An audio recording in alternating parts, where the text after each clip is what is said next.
ದೇವ ನಾಮದಲ್ಲೂ ನಮ್ಮ ರಕ್ಷಕನ ಒಡೆಯನಾಗಿರಂತ ಯೇಸು ಕ್ರಿಸ್ತು ನಾಮದಲ್ಲೂ ವಂದನೆಗಳು ಸಲ್ಲಿಸುತ್ತ ದೇವರ ಕರುಣೆ ಸೌಂಡ್ ಕೃಪೆ ಕಮ್ಮಿ ಇದೆ ಪ್ರೀತಿಗಳಿಂದ ಬ್ರದರ್. ನಾವೆಲ್ಲರೂ ಒಟ್ಟಾಗಿ ಸೇರಿ ಆತನ ವಾಕ್ಯಗಳನ್ನ ಧ್ಯಾನ ಮಾಡೋಕ್ಕೆ ದೇವ್ರು ಕೊಡಂತ ಮಹಾಕೃಪೆಗಾಗಿ ದೇವರಿಗೆ ಕೃತಜ್ಞತ ಸ್ತೋತ್ರಗಳಾಗನ. ನಾನು ಮಾತಾಡೋದು ಎಲ್ಲರಿಗೂ ಕೇಳಿಸ್ತಾ ಇದೆಯಲ್ಲ? ಕ್ಲಿಯರ್ ಇದೆಯಾ? ಕ್ಲಿಯರ್ ಇದೆ ಬ್ರದರ್. ಆಡಿಬಲ್ ಇದೆ, ಆಡಿಬಲ್ ಇದೆ. Okay okay, thank you thank you.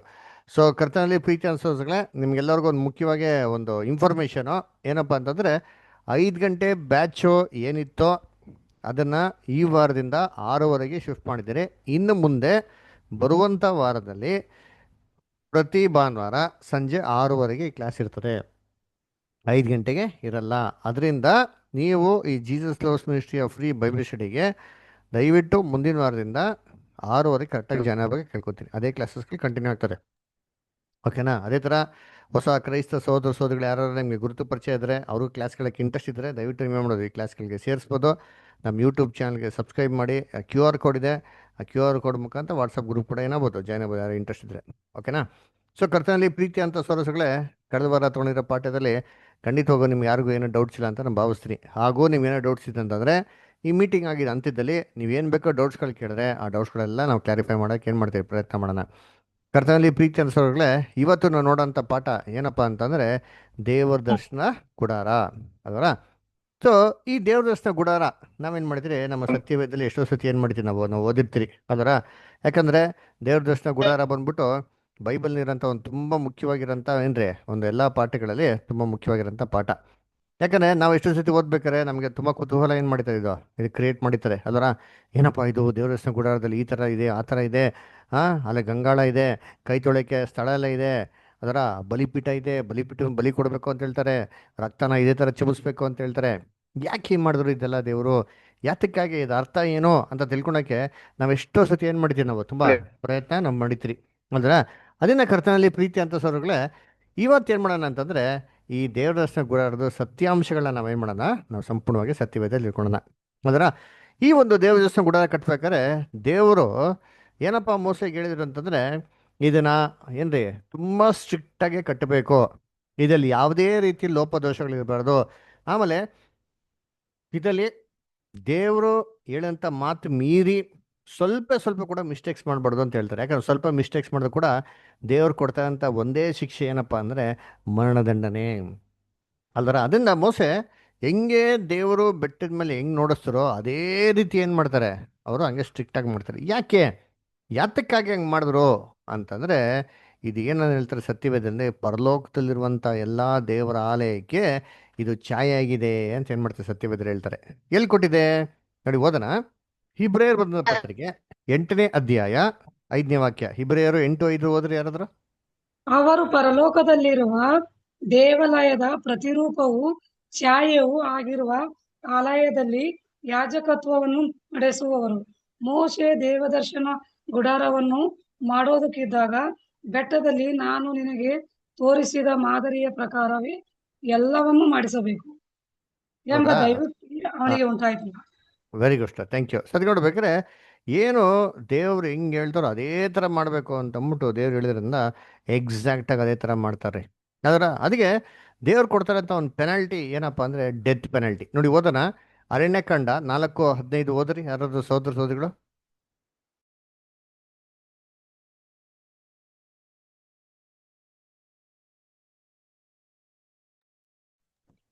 ಯಾರು ಓದ್ಬೋದು ಬ್ರದರ್ಸ್ಗಳು, ಯಾರು ಬೈಬಲ್ ತೆಗೆದ್ರೆ ಓದ್ಬೋದು. ಓದಿ ವಿಕ್ರಮ್ ಬದಾರ್. ದಂಡು ಹೊರಡುವ ಕಾಲದಲ್ಲಿ ಆರೋನನು ಅವನ ಮಕ್ಕಳು ದೇವಸ್ಥಾನದ ಎಲ್ಲಾ ಸಾಮಾನುಗಳನ್ನು ಮುಚ್ಚಿ ಸಿದ್ಧ ಮಾಡಿದ ನಂತರ ಕೆಹೂತ್ಯರು ಅವುಗಳನ್ನು ಹೊರುವುದಕ್ಕೆ ಬರಬೇಕು. ಇವರು ದೇವಸ್ಥಾನದ ಸಾಮಾನುಗಳನ್ನು ಮುಟ್ಟಬಾರದು, ಮುಟ್ಟಿದರೆ ಸತ್ತರು. ದೇವದರ್ಶನದ ಗುಡಾರದ ಸಾಮಾನುಗಳಲ್ಲಿ ಕೆಹಿತ್ಯರು ಹೊರಬೇಕಾದವುಗಳು ಇವೆ. ನೋಡ್ರಾ? ಸೊ ಇಲ್ಲಿ ಏನು ಹೇಳ್ತಾರೆ ಅಂದರೆ ಅದನ್ನು ಮುಟ್ಟಬಾರ್ದು, ಮುಟ್ರೆ ಸತ್ತಾರು ಅಂತ ಹೇಳ್ತಾರೆ. ಸೊ ದೇವ್ರು ಆಗದೆ ಮೀರಿ ದೇವ್ರ ದರ್ಶನ ಗುಡಾರದಲ್ಲಿ ಅಂತ ಏನಾರ ವಿಚಾರ ಕೈ ಹಾಕಿದ್ರೆ ದೇವ್ರು ಕೊಡ್ದಂಥ ಒಂದೇ ಶಿಕ್ಷೆ ಏನಪ್ಪ ಅಂದರೆ ಮರಣದಂಡನೆ ಶಿಕ್ಷೆ ಅಂತ ಹೇಳ್ತಾರೆ. ಅದನ್ನ ನೋಡ್ಬೇಕಾದ್ರೆ ಅದನ್ನೆಲ್ಲ ಕೈಗೊಂಡು ಫುಲ್ಫಿಲ್ ಮಾಡಬೇಕಾಯ್ತು ಅಂತ ಹೇಳ್ತಾರೆ. ಸರಿ, ಹಂಗಿರ್ಬೇಕಾದ್ರೆ ಮೊದಲು ಈ ದೇವ್ರ ದರ್ಶನ ಗುಡಾರನ ಅರ್ಥ ಮಾಡ್ಕೊಳಕ್ಕಿಂತ ಮುಂಚೆ ನಾವೇನಪ್ಪ ತಿಳ್ಕೊಬೇಕು ಅಂದರೆ ಇದನ್ನ ಯಾತಕ್ಕೆ ಕೊಟ್ಟರು, ಈ ಸೆಟಪ್ಪು, ಈ ದೇವ್ರ ದರ್ಶನ ಗುಡಾರದ ಸೆಟಪ್ಪು ಏನಕ್ಕೆ ಕೊಟ್ಟರು, ಏನು ಪರ್ಪಸ್ ಇದ್ರದ್ದು, ಇದು ಉದ್ದೇಶ ಏನಂತ ನಾವೇನು ಮಾಡ್ಕೋ ತಿಳ್ಕೊಂಡ್ರೆ ಆಮೇಲೆ ಒಂದೊಂದೇ ಅರ್ಥ ತಿಳ್ಕೊಂಡ್ರೆ ನಮ್ಗೆ ಏನಾಗ್ತದೆ, ನಮಗೆ ಕ್ಲೀನಾಗಿ ಅರ್ಥ ಆಗ್ತಾರೆ. ಯಾಕೆ ಈ ಒಂದು ಗೇಟ್ ಅಂತ ಕೊಟ್ಟರು, ಯಾಕೆ ಓಡೆ ಬನ್ನಿ ಮೇಲೆ ಬಲಿಪೀಠ ಅಂತ ಕೊಟ್ಟರು, ಯಾಕೆ ಗಂಗಾಳ ಅಂತ ಕೊಟ್ಟರು, ಯಾಕೆ ಪರಿಶುದ್ಧ ಸ್ಥಳ ಮಹಾಪರಿಶುದ್ಧ ಸ್ಥಳ, ಅದರಲ್ಲಿ ಪ್ರತ್ಯೇಕವಾಗಿರೋಂಥ ಅನೇಕ ವಸ್ತುಗಳಿತ್ತಲ್ಲ ಯಾತಕ್ಕೆ ಕೊಟ್ಟರು ಅಂತ ನಾವೇನು ಮಾಡೋಣ ಇದು ತಿಳ್ಕೊಳೋಣ. ಅದಕ್ಕೆ ಒಂದು ವಾಕ್ಯ ಓದೋಣ. ಗಲಾತ್ಯರು 3ನೇ ಅಧ್ಯಾಯ 12ನೇ ವಾಕ್ಯ. ಗಲಾತ್ಯರು 3:12. ಗೌತಮ್ ಬದರ್ ಓದ್ಬೋದಾ? ಓಕೆ, ಆನಂದ್ ಬದರ್ ಓದ್ತೀರಾ? ಗಲಾತ್ಯರು 3:12. ಹಾ ಬ್ರದರ್, ಹೌದಾ. ಆದರೆ ಕರ್ಮ ಮಾರ್ಗಕ್ಕೆ ನಂಬಿಕೆಯು ಆಧಾರವಲ್ಲ, ಅದರ ನೇಮಗಳನ್ನು ಆಚರಿಸುವವನೇ ಅವುಗಳ ಮೂಲಕ ಬದುಕುವವನು ಎಂದು ಬರೆದಿದೆ. ನೋಡ್ರ, ಸೊ ನೇಮಗಳ ಮುಖಾಂತರ ಏನ್ರಿ ಯಾರು ಆಚರಣೆ ಮಾಡ್ತಾರೋ, ನೇಮ ನಿಷ್ಠೆಗಳೆಲ್ಲ ಕೈಗೊಂಡು ನಡೀತಾರೋ ಅದ್ರ ಮುಖಾಂತರ ಬದುಕ್ತಾರೆ ಅಂತ ಅಂದ್ಬಿಟ್ಟು ವಾಕ್ಯ ಹೇಳ್ತಾರೆ. ಅದರ ಸತ್ಯ ನೋಡ್ಬೇಕಾದ್ರೆ ಕರ್ಮಕ್ಕೆ ನಂಬಿಕೆ ಆಧಾರವಲ್ಲ, ಅದರ ನೇಮ ನಿಷ್ಠೆಗಳನ್ನು ಯಾರು ಆಚರಣೆ ಮಾಡ್ತಾರೋ ಅದ್ರ ಮುಖಾಂತರ ಬದುಕ್ತಾರೆ ಅಂತಲ್ಲ. ಹಂಗಾರೆ ಏನಪ್ಪ ಇದು ವಾಕ್ಯದ ಅರ್ಥ ಅಂತಂದರೆ, ಯಾರು ನ್ಯಾಯ ಪ್ರಮಾಣದಲ್ಲಿರೋಂಥ ಎಲ್ಲ ನೇಮ ನಿಷ್ಠೆಗಳನ್ನು 606 ಲಾ ಇತ್ತು, ಇದ್ರಲ್ಲಿ ಒಂದೂ ಬಿಡ್ದಿರ ಯಾರು ಕೈಗೊಂಡು ನಡೀತಾರೋ ಅವ್ರಿಗೆ ನಿತ್ಯ ಜೀವ ಏನಾಗ್ತಾ ಇತ್ತು, ಸಿಗ್ತಾ ಇತ್ತು. ಇದಕ್ಕೇನೆ ದೇವರು ಧರ್ಮಶಾಸ್ತ್ರ ಅಂತ ಏನು ಮಾಡ್ತೀವಿ ಇಸ್ರೇಲ್ ಜನಗಳಿಗೆ ಕೊಟ್ಟಿದ್ದು. ಸರಿ, ಈ ಧರ್ಮಶಾಸ್ತ್ರಕ್ಕೆ ಇಷ್ಟು ಪವರ್ ಇತ್ತು ಅಂತಂದರೆ ಈ ಧರ್ಮಶಾಸ್ತ್ರ ಕೈಗೊಂಡು ಯಾರು ನಡೆದ್ರಾ ಅಂತ ನೋಡಿದ್ರೆ ಒಬ್ಬರೂ ನಡಿಲ್ಲ ರೀ. ಎಲ್ಲ ಯಹೂದ್ಯರು ತುಂಬ ಪ್ರಯತ್ನ ಮಾಡಿದ್ರು ನ್ಯಾಯ ಪ್ರಮಾಣ ಕೀಪಪ್ ಮಾಡೋಕ್ಕೆ, ಆದರೆ ಒಬ್ಬರು ಕೂಡ ಏನ್ರಿ ಈ ಪರಿಪೂರ್ಣತೆ ನ್ಯಾಯ ಪ್ರಮಾಣ ಕೀಪಪ್ ಮಾಡೋಕ್ಕೆ ಆಗಲಿಲ್ಲ. ಎಲ್ಲರೂ ಏನಾದರೂ ಫೇಲ್ಯೂರ್ ಆಗಿಬಿಟ್ರು. ಅದರ ವಾಕ್ಯ ಓದ ನೋಡಿರ್ತೀನಿ. ರೋಮಾಪುರದಲ್ಲಿ 8ನೇ ಅಧ್ಯಾಯ 3ನೇ ವಾಕ್ಯ. ರೋಮನ್ಸ್ 8:3. ಹಾಂ, ಓದಿ ಗೌತಮ್ ಬದರ್. ಧರ್ಮಶಾಸ್ತ್ರವು ನಮ್ಮ ಶರೀರಾಧೀನ ಸ್ವಭಾವದ ನಿಮಿತ್ತ ನಿರ್ಬಲವಾಗಿ ಯಾವ ಕೆಲಸವನ್ನು ಮಾಡಲಾರದೆ ಇತ್ತೋ ನೋಡ್ರ, ಅದನ್ನು ದೇವರೇ ಮಾಡಿದನು. ದೇವರೇ ಮಾಡಿದ್ರು ಅಂತ ಹೇಳ್ತಾರೆ ಏನ್ರಿ. ಅಲ್ಲೇನು ಹೇಳ್ತಾರೆ, because of the weakness of the flesh ಅಲ್ವರ ಏನ್ರಿ. ಧರ್ಮಶಾಸ್ತ್ರವು ಶರೀರ ಭಾವದ ನಿರ್ಬಲಾವಸ್ಥೆಯ ನಿಮಿತ್ತ ಯಾವ ಕೆಲಸವನ್ನು ಮಾಡಲಾರದೆ ಇತ್ತು ಅಂತ ಹೇಳ್ತಾರೆ. ಹಾಗೆ ಧರ್ಮಶಾಸ್ತ್ರ ಫೇಲ್ಯೂರ್ ಆಯಿತು ಅಂತ ಹೇಳ್ತಾರೆ. ಏನಕ್ಕಪ್ಪ ಫೇಲ್ಯೂರ್ ಆಯಿತು ಅಂದರೆ ಶರೀರ ನಿರ್ಬಲಾವಸ್ಥೆಯ ನಿಮಿತ್ತ ಎಲ್ಲ ಪಾಪಿಗಳು ಏನ್ರಿ ಆಲ್ರೆಡಿ ಪಾಪದಲ್ಲಿ ಬಿದ್ದವ್ರೆ. ಇವ್ರಿಗೋಗ್ಬಿಟ್ಟು ಪರಿಪೂರ್ಣವಾಗಿರೋಂಥ ನ್ಯಾಯಪೂರ್ಣ ಕೀಪಪ್ ಮಾಡೋಕ್ಕಾಗ್ತದಾ? ಆಗಿಲ್ಲ. ಅದರಿಂದ ನೋಡ್ಬೇಕಾದ್ರೆ ಧರ್ಮಶಾಸ್ತ್ರ ಏನಾಯಿತು, ಫೇಲ್ಯೂರ್ ಆಗಿಬಿಡ್ತೀರಿ. ಸರಿ, ಈ ಫೇಲ್ಯೂರ್ ಆಗ್ಬಿಟ್ಟು ಅಂತಂದರೆ ದೇವ್ರ ಹಂಗಾರೆ ಧರ್ಮಶಾಸ್ತ್ರ ಕೊಟ್ಟಿದ್ದೇ ವೇಸ್ಟ್ ಅಲ್ವಾ? ಮತ್ತು ಜನಗಳಿಗೆ ಪರಿಪೂರ್ಣವಾಗಿರೋ ಧರ್ಮಶಾಸ್ತ್ರ ಕೊಟ್ಬಿಟ್ಟು ನೀನು ಕೈಗೊಂಡು ನಡಿ ಅಂತ ಹೇಳೋದ್ರಲ್ಲಿ ಏನು ಅರ್ಥ ಇದೆ? ಅದಕ್ಕೆ ದೇವ್ರು ಏನು ಮಾಡೋದು ಅಂದರೆ, ದೇವರು ಚೆನ್ನಾಗಿ ಓದಿತ್ತು ಇಸ್ರೇಲ್ ಜನಗಳು ತಪ್ಪು ಮಾಡೇ ಮಾಡ್ತಾರೆ, ಪಾಪ ಮಾಡೇ ಮಾಡ್ತಾರೆ ಅಂತ. ಅದಕ್ಕೆ ಇದನ್ನು ಸೆಟಪ್ ಮಾಡೋಕ್ಕೆ ದೇವ್ರು ಏನು ಮಾಡಿದ್ರು ಅಂದರೆ, ಈ ಒಂದು ಬಲಿಗಳು ಕೊಡಬೇಕು. ನೀವೇನೋ ಪಾಪ ಮಾಡಿದ್ರೆ ನಿಮ್ಮ ಪಾಪಗಳೆಲ್ಲ ಪ್ರಾಯಶ್ಚಿತ್ತ ಆಗೋದಕ್ಕೆ ನೀವೇನು ಮಾಡಬೇಕು ಅಂದರೆ ದೇವರಿಗೆ ಬಲಿಗಳನ್ನ ಯಜ್ಞಗಳನ್ನ ಮಾಡೋದು ನೀವು ಸಲ್ಲಿಸ್ಬೇಕು ಅಂತಂದರು. ಎಲ್ಲಪ್ಪ ಸಲ್ಲಿಸೋದು, ಹೆಂಗೆ ಸಲ್ಲಿಸೋದು ಅಂತಂದರೆ, ಆ ಸಲ್ಲಿಸೋದಕ್ಕೇನೆ ಒಂದು ಸೆಟಪ್ ಮಾಡಿದ್ದು ದೇವ ದರ್ಶನ ಗುಡಾರ. ನೀವು ಮಾಡಿರೋ ತಪ್ಪುಗಳಿಗೆ ಪಾಪಗಳಿಗೆ ಏನಾರ ಯಜ್ಞ ಸಲ್ಲಿಸ್ಬೇಕಾದ್ರೆ ಇದನ್ನು ಎಲ್ಲಪ್ಪ ಸಲ್ಲಿಸ್ಬೇಕು ಅಂತಂದರೆ ದೇವರು ಕಟ್ಟಿರೋಂಥ ದೇವ್ರ ದರ್ಶನ ಗುಡಾರದಲ್ಲಿ ದೇವ್ರು ಹೇಳಿರೋಂಥ ರೀತಿಯಲ್ಲಿ ಸಲ್ಲಿಸಿದ್ರೆ ನಿಮ್ಮ ಪಾಪ ಎಲ್ಲ ಪರಿಹಾರ ಆಗ್ತದೆ. ಸರಿ, ಪರಿಹಾರ ಆಗಿ ಏನು ಪ್ರಯೋಜನ? ನಾನು ನ್ಯಾಯಪೂರ್ಣ ಕೀಪಪ್ ಮಾಡೋಕ್ಕಾಗ್ತಾ ಇಲ್ವಲ್ಲ ಅಂತಂದರೆ, ಇದು ಪರಿಹಾರ ಆಗಿ ಏನಪ್ಪ ಪ್ರಯೋಜನ ಇರ್ತಾಯಿತ್ತು ಅಂದರೆ, ದೇವರು ಇನ್ನೊಂದು ವರ್ಷ ಜನಗಳಿಗೆ ನ್ಯಾಯ ಪ್ರಮಾಣ ಕೀಪಪ್ ಮಾಡೋಕ್ಕೆ ಟ್ರೈ ಮಾಡಿ ಅಂತಂದ್ಬಿಟ್ಟು ಒಂದು ಅವಕಾಶ ಕೊಡ್ತಾಯಿದ್ರು. ನೋಡಿ, ನ್ಯಾಯ ಪ್ರಮಾಣ ಕೀಪಪ್ ಮಾಡೋಕ್ಕಾಗಿಲ್ಲ, ಆದರೂ ದೇವರೇ ಅಂತ ಹೇಳಿದ್ರು ಟ್ರೈ ಮಾಡಿರಿ. ಈ ವರ್ಷ ಫೇಲ್ಯೂರ್ ಆಯಿತಾ, ನೆಕ್ಸ್ಟ್ ವರ್ಷ ಟ್ರೈ ಮಾಡಿ ಅಂತ ಅಂದ್ಬಿಟ್ಟು ಈ ಒಂದು ಪಾಪಗಳೆಲ್ಲ ಕ್ಷಮಿಸ್ತಾ ಇನ್ನೊಂದು ವರ್ಷ ಏನು ಮಾಡ್ತಾರೆ ದೇವರು ಕೂಡಿಸ್ಕೊಡ್ತಾರೆ. ಅದಕ್ಕೆ ಈ ದೇವ್ರ ದರ್ಶನ ಗುಡಾರದಲ್ಲಿ ನೋಡ್ಬೇಕಾದ್ರೆ ಬಲಿಗಳನ್ನ ಯಾವಾಗಪ್ಪ ಕೊಡ್ತಾಯಿದ್ರು? ಪಾಪಕ್ಕಿಂತ ಮುಂಚೆನಾ, ಪಾಪದ ನಂತರ ಕೊಡ್ತಾಯಿದ್ರಾ? ಯಾವಾಗ ಕೊಡ್ತಾಯಿದ್ರು? ದೇವ್ರ ದರ್ಶನ ಗುಡಾರದಲ್ಲಿ ಬಲಿ ಯಾವಾಗ ಕೊಡ್ತಾಯಿದ್ರು? ಬಿಫೋರ್ ಕಮಿಟಿಂಗ್ ಸಿನ್ನ ಅಥವಾ ಆಫ್ಟರ್ ಕಮಿಟಿಂಗ್ ಸಿನ್ನ? After committing sin. Very good. ಅದರ ಎಲ್ಲ ಬಲಿಗಳು ಆಫ್ಟರ್ ಕಮಿಟಿಂಗ್ ಸಿನ್ ಇತ್ತು, ಆದರೆ ಒಂದೇ ಒಂದು ಬಲಿ ಇತ್ತು ರೀ, that was given even before they committed sin. ಪಾಪ ಮಾಡೋದಕ್ಕಿಂತ ಮುಂಚೆನೇ ಒಂದು ಬಲಿ ಕೊಡ್ತಾಯಿದ್ರು. ಆ ಬಲಿ ಯಾವುದಪ್ಪ ಅಂದರೆ ಪಾಪ ನಿವಾರಣೆ ದಿನ. ಇಡೀ ವರ್ಷಕ್ಕೆ ಪೂರ್ತಿ, ಮುಂದಕ್ಕೆ ಬರುವಂಥ ವರ್ಷಕ್ಕೆ ಪೂರ್ತಿ ಇಸ್ರೇಲ್ ಜನಗಳ ಎಲ್ಲ ಪಾಪಗಳನ್ನ ದೇವರು ಅಡ್ವಾನ್ಸ್ ಕ್ಷಮಿಸ್ತಾ ಇದ್ರು. ಇದರಿಂದ ಇಸ್ರೇಲ್ಗಳಿಗೆ ನ್ಯಾಯ ಪ್ರಮಾಣ ಕೀಪ್ ಅಪ್ ಮಾಡೋಕ್ಕೆ ಇನ್ನೊಂದು ಅವಕಾಶ ಆಗೋದು. ಇದಕ್ಕೋಸ್ಕರನೇ ಈ ದೇವರ ಗುಡಾರ ಸೆಟಪ್ ಏನು ಮಾಡಿದ್ದು ಕೊಟ್ಟಿದ್ದು. ಸೊ ಅದಕ್ಕೆ ಏನು ಇದು ಕನ್ಸ್ಟ್ರಕ್ಷನ್ ಎಲ್ಲಪ್ಪ ಇದೆ, ಹೇಗೆಲ್ಲ ಕಟ್ಟಬೇಕು ಅಂತಂದ್ಬಿಟ್ಟು ವಿಮೋಚನಾಕಾಂಡ 25ನೇ ಅಧ್ಯಾಯದಿಂದ ಹಿಡಿದು 27ನೇ ಅಧ್ಯಾಯದವರೆಗೂ ಇದ್ರ ಬಗ್ಗೆ ಫುಲ್ ಡೀಟೇಲ್ ನಮ್ಗೆ ಏನು ಮಾಡೋರೆ ಕೊಟ್ಟರೆ, ಹೇಗೆ ಕಟ್ಟಬೇಕು, ಏನೆಲ್ಲ ಮಾಡಬೇಕು ಅಂತಂದ್ಬಿಟ್ಟು. ಓಕೆನಾ?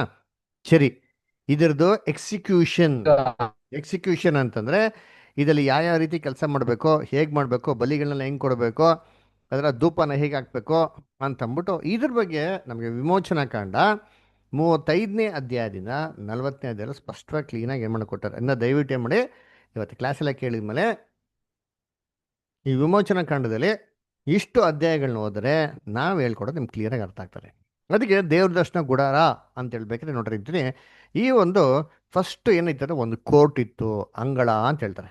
ಈ ಅಂಗಳದ್ದು ಎಂತಾರೆ ಉದ್ದ ಎಷ್ಟಪ್ಪ ಅಂದರೆ 150 ಅಡಿ, ಅಗಲ ಎಷ್ಟಪ್ಪ ಅಂದರೆ 75 ಅಡಿ. ಇದಕ್ಕೆ ಕೋರ್ಟ್ ಅಂತ ಕರೆಯೋರು, ಅಥವಾ ಕನ್ನಡದಲ್ಲಿ ಅಂಗಳ ಅಂತ ಏನು ಮಾಡ್ತಾರೆ ಅಲ್ಲಿ ಹೇಳ್ತಾರೆ. ಅದರ ಈ ಒಂದು ಕೋರ್ಟ್ ಒಳಗಡೆ ಹೋದ್ರೇನೆ ಏನ್ರಿ ಇರ್ತಾಯಿತ್ತು ಅಂದರೆ ಗುಡಾರ ಇರ್ತಾಯಿತ್ತು ಅಲ್ರ. ಕರೆಕ್ಟಾಗಿ ಬೈಬಲ್ ನೋಡ್ಬೇಕಾದ್ರೆ ದೇವ ದರ್ಶನ ಗುಡಾರ ಅಂತಂದರೆ ಇದು ಕಂಪ್ಲೀಟ್ ಸೆಟಪ್. ಆದರೆ ಗುಡಾರ ಅಂತ ಹೇಳ್ಬೇಕಾದ್ರೆ ಈ ಗೋಲ್ಡಿನ ಮಾಡಲ್ಪಟ್ಟಿತ್ತು ಗೊತ್ತಾ ಏನ್ರಿ, ಇದನ್ನು ಹೇಳ್ತಾರೆ. ಇದ್ರ ಉದ್ದ ಎಷ್ಟಪ್ಪ ಅಂದರೆ 45 ಫೀಟ್, 45 ಅಡಿ ಉದ್ದ, ಅಗಲ 15 ಅಡಿ, ಎತ್ತರ ಬಂದ್ಬಿಟ್ಟು 15 ಅಡಿ. ಇದಕ್ಕೆ ಟ್ಯಾಬರ್ನ್ಯಾಕಲ್ ಪ್ರಾಪರ್ ಅಂತ ಕೂಡ ಇಂಗ್ಲೀಷ್ ಬೈಬಲ್ ಕರೀತಾರೆ. ಅಥವಾ ಕನ್ನಡದಲ್ಲಿ ಗುಡಾರ, ದೇವರ ದರ್ಶನ ಗುಡಾರ ಅಂತಂದ್ಬಿಟ್ಟು ವಾರ್ತೆ ಇದು ಪರ್ಟಿಕ್ಯುಲರಾಗಿ ಏನು ಮಾಡ್ತಾ ಇದಕ್ಕೆ ಯೂಸ್ ಮಾಡ್ತಾಯಿದ್ರು. ಈ ಒಂದು ಏನ್ರಿ ಗುಡಾರ ಏನಾಗಿತ್ತು ಅಂದರೆ 2 ಭಾಗವಾಗಿ ಏನು ಮಾಡಿದ್ರು, ವಿಭಾಗಿಸಿದ್ರು.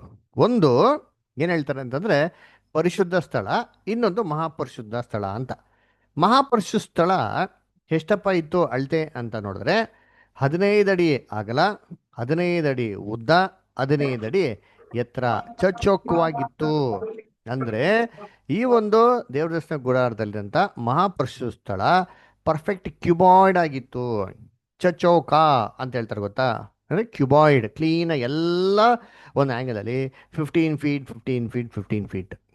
ಆದರೆ ಪರಿಶುದ್ಧ ಸ್ಥಳ ಹೇಗಪ್ಪ ಇತ್ತು ಅಂತಂದರೆ ಎತ್ತರ 15 ಅಡಿ, ಅಗಲ 15 ಅಡಿ, ಅದೇ ಉದ್ದ ಮಾತ್ರ 30 ಅಡಿ ಏನಾಗಿತ್ತು ಇತ್ತು. ಇದಕ್ಕೆ ಪರಿಶುದ್ಧ ಸ್ಥಳ ಅಂತೇನ್ರಿ ಅದಕ್ಕೆ ಒಂದು ಕೊಡ್ತಾ ಇದ್ರಿ ಸರ್ ಅಲ್ಲರ.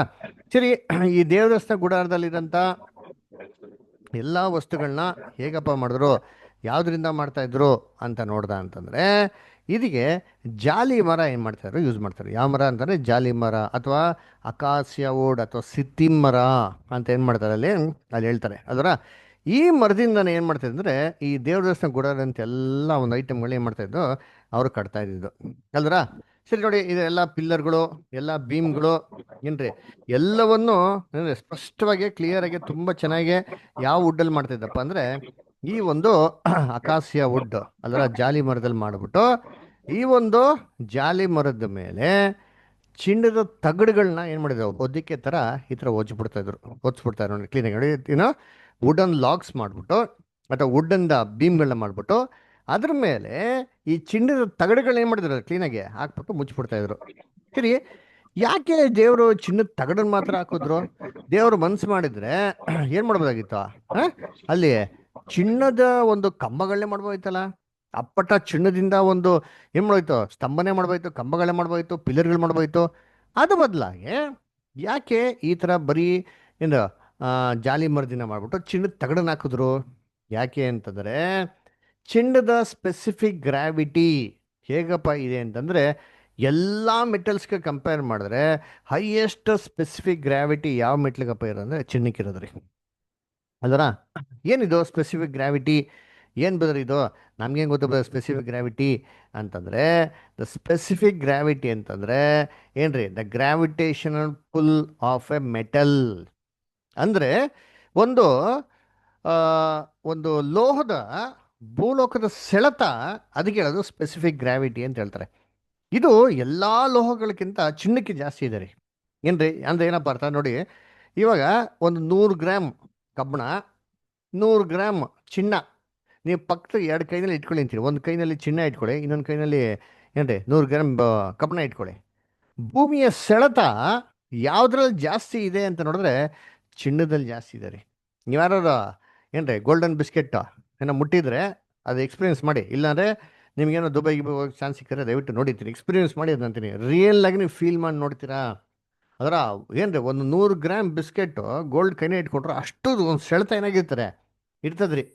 ಇದರಿಂದ ಏನಪ್ಪ ಆಗ್ತಾ ಇತ್ತು ಅಂತಂದರೆ, ಈ ದೇವದರ್ಶನ ಗುಡಾರದ ಎಲ್ಲ ವಸ್ತುಗಳನ್ನ ಅಪ್ಪಟ ಚಿನ್ನದಿಂದ ಮಾಡಿಬಿಟ್ರೆ ಇದನ್ನ ಸಾಗಾಣಿಕೆ ಮಾಡೋದು ಏನಾಗ್ತಾ ಇತ್ತು, ತುಂಬ ಕಷ್ಟವಾಗ್ತಾ ಇತ್ತು. ಯಾಕಂದರೆ ಇದನ್ನ ಕೊಟ್ಟಿದ್ದ ಸೆಟಪ್ ಎಲ್ಲಿ ಅಂತಂದರೆ, ಈ ಅರಣ್ಯದಲ್ಲಿ ಇಸ್ರೇಲ್ ಜನಗಳು 40 ವರ್ಷ ಅರಣ್ಯದಲ್ಲಿದ್ದಲ್ಲ, ಆ ಅರಣ್ಯದಲ್ಲಿ ಈ ಸೆಟಪ್ನ ಕೊಟ್ಟಿದ್ದು. ಇದು ಪರ್ಮನೆಂಟ್ ಅಲ್ಲ ರೀ. ಯಾವಾಗ ಯಾವಾಗ ಇಸ್ರೇಲ್ ಜನಗಳು ತನ್ನ ಡೇರೆಗಳನ್ನ ತೆಗೆದು ಬೇರೆ ಸ್ಥಳಕ್ಕೆ ಹೋಗ್ತಾ ಇದ್ರು, ಅವಾಗೆಲ್ಲ ಏನು ಮಾಡ್ಬೇಕಂತಂದರೆ ಇವರು ಆ ಫುಲ್ ಸೆಟಪ್ನ ಬಿಚ್ಬಿಟ್ಟು ಟ್ರಾನ್ಸ್ಪೋರ್ಟೇಷನ್ ಮಾಡಿ ಬೇರೆ ಸ್ಥಳಕ್ಕೆ ಹೋಗ್ಬೇಕಾಗಿತ್ತು. ಆವಾಗ ಏನ್ರಿ ಈ ಚಿನ್ನದ ಸ್ತಂಭಗಳೆಲ್ಲ ಅಪ್ಪಟ್ಟ ಚಿನ್ನದಿಂದ ಆಗ್ಬಿಟ್ಟಂದ್ರೆ, ಆ ಮುಂಚೆನೇ ಆ ಒಂದು ಬರಡು ಭೂಮಿಯಲ್ಲಿ ಮರಳಿರೋಂಥ ಸ್ಥಳದಲ್ಲಿ ಇದನ್ನು ಸಾಗಾಣಿಕೆ ಮಾಡೋಕ್ಕೆ ತುಂಬ ಕಷ್ಟವಾಗ್ತಾ ಇತ್ತು. ಅದಕ್ಕೆ ದೇವ್ರನ್ನ ಹೇಳ್ತಾರೆ ಅಪ್ಪಟ್ಟ ಚಿನ್ನ ಬೇಡ. ಜಾಲಿ ಮರದ ಮೇಲೆ ಏನು ಮಾಡಿ ನೀವು ಚಿನ್ನದ ತಗಡುಗಳನ್ನ ಹಾಕ್ಬಿಟ್ರೆ ಅದನ್ನು ತೂಕ ಕಮ್ಮಿ ಇರ್ತಾರೆ, ಹೊತ್ಕೊಂಡು ಹೋಗೋದಕ್ಕೆ ಈಸಿ ಆಗ್ತಾರೆ ಅಂತ ಮಾಡಿದ್ವಿ ಸೆಟಪ್ ಕೊಟ್ಟಿದ್ದು. ಅದಕ್ಕೆ ಈ ಪಿಲ್ಲರ್ಗಳು ಏನು ಮಾಡಿದ್ರು ಅಂತಂದರೆ, ನೋಡಿ ಈ ಥರ ಪಿಲ್ಲರ್ಗಳಿರೋದು, ಈ ಪಿಲ್ಲರ್ಗಳ ಕೆಳಗಡೆ ಎರಡು ಏನಂತಾರೆ ಈ ಪಿನ್ಗಳ ಥರ ಇರೋದು ನೋಡಿರ್ತೀರಿ. ಅದರ ಇದನ್ನು ಏನು ಮಾಡೋರು ಅಂದರೆ ಈ ಪಿಲ್ಲರ್ಗಳ ಪಕ್ಕದಲ್ಲೇ ಈ ಥರ ಎಲ್ಲ ನಿಲ್ಲಿಸ್ಬಿಡೋರು ನೋಡಿರ್ತೀರಿ. ಅದರ ಆ ಕೆಳಗಡೆ ಏನಾಗಿದ್ದು ಸ್ಪೈಕ್ಸ್ ಥರ ಇರೋದು ನೋಡಿರ್ತೀರಿ. ಅದರ ಇದನ್ನು ಏನು ಮಾಡೋರು ಅಂತಂದರೆ ಏನ್ರಿ ಅಲ್ಲಿ ಸಾಕೆಟ್ ಅಂತ ಮಾಡಿದ್ದಾರೆ ನೋಡಿ, ಈ ಥರ ಇರ್ತದಲ್ಲ ಪಿಲ್ಲರ್ ತುದಿಯಲ್ಲಿ. ಇದನ್ನೇನು ಮಾಡೋರು ಭೂಲೋಕದಲ್ಲಿ ಭೂಮಿಯಲ್ಲಿ ಬೆಳ್ಳಿಯಿಂದ ಸಾಕೆಟ್ಗಳನ್ನ ಮಾಡಿದ್ದಾರೆ.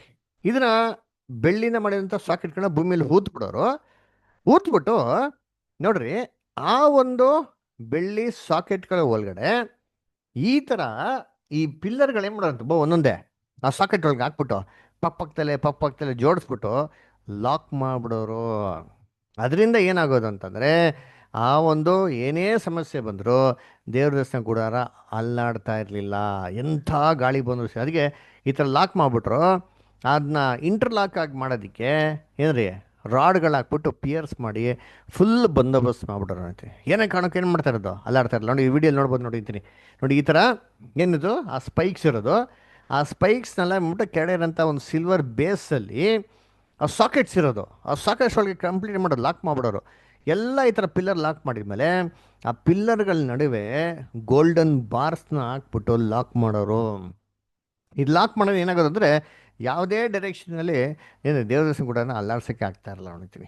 ಬಿಗಿ ಬಂದೋಬಸ್ತಾಗಿನಂತ ಫರ್ಮ್ ಆಗಿ ಕೂತ್ಬಿಡೋದು ನೋಡಿರ್ತೀನಿ. ಇದರಿಂದ ದೇವದರ್ಶನ ಕೂಡ ಫುಲ್ ಸ್ಟ್ರಾಂಗ್ ಆಗಿರೋದು.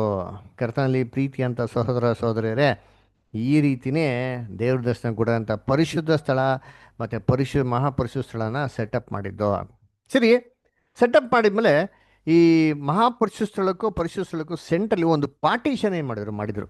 ಅದಕ್ಕೇನಪ್ಪ ಹೆಸರು ಅಂತಂದರೆ ಎರಡನೇ ತೆರೆ ಅಂತ ಅರ್ಥ. ಅದೇ ಥರ ಪರಿಶುದ್ಧ ಸ್ಥಳಕ್ಕೆ ಹೋಗ್ಬೇಕಾದ್ರೆ ಕೂಡ ಒಂದು ಪಾರ್ಟಿಷನ್ ಇತ್ತು, ಅದಕ್ಕೆ ಮೊದಲನೇ ತೆರೆ ಅಂತ ಹೆಸರು. ಅಲ್ರ ನೋಡಿ, ಈ ತೆರೆಗಳೆಲ್ಲ ಬಂದ್ಬಿಟ್ಟು ತೆರೆ ಮತ್ತು ಗೇಟೆಲ್ಲ ಯಾವ ಥರ ಮಾಡಿದ್ರೆ ಒಂದು ಪರ್ಟಿಕ್ಯುಲರ್ ಆಗಂತ ಒಂದು ಬಟ್ಟೆಲಿ ಮಾಡಿದ್ರಿ. ಯಾವ ಬಟ್ಟೆಯಪ್ಪ ಅಂದರೆ ಬಿಳಿ ನಾರು ಮುಡಿ.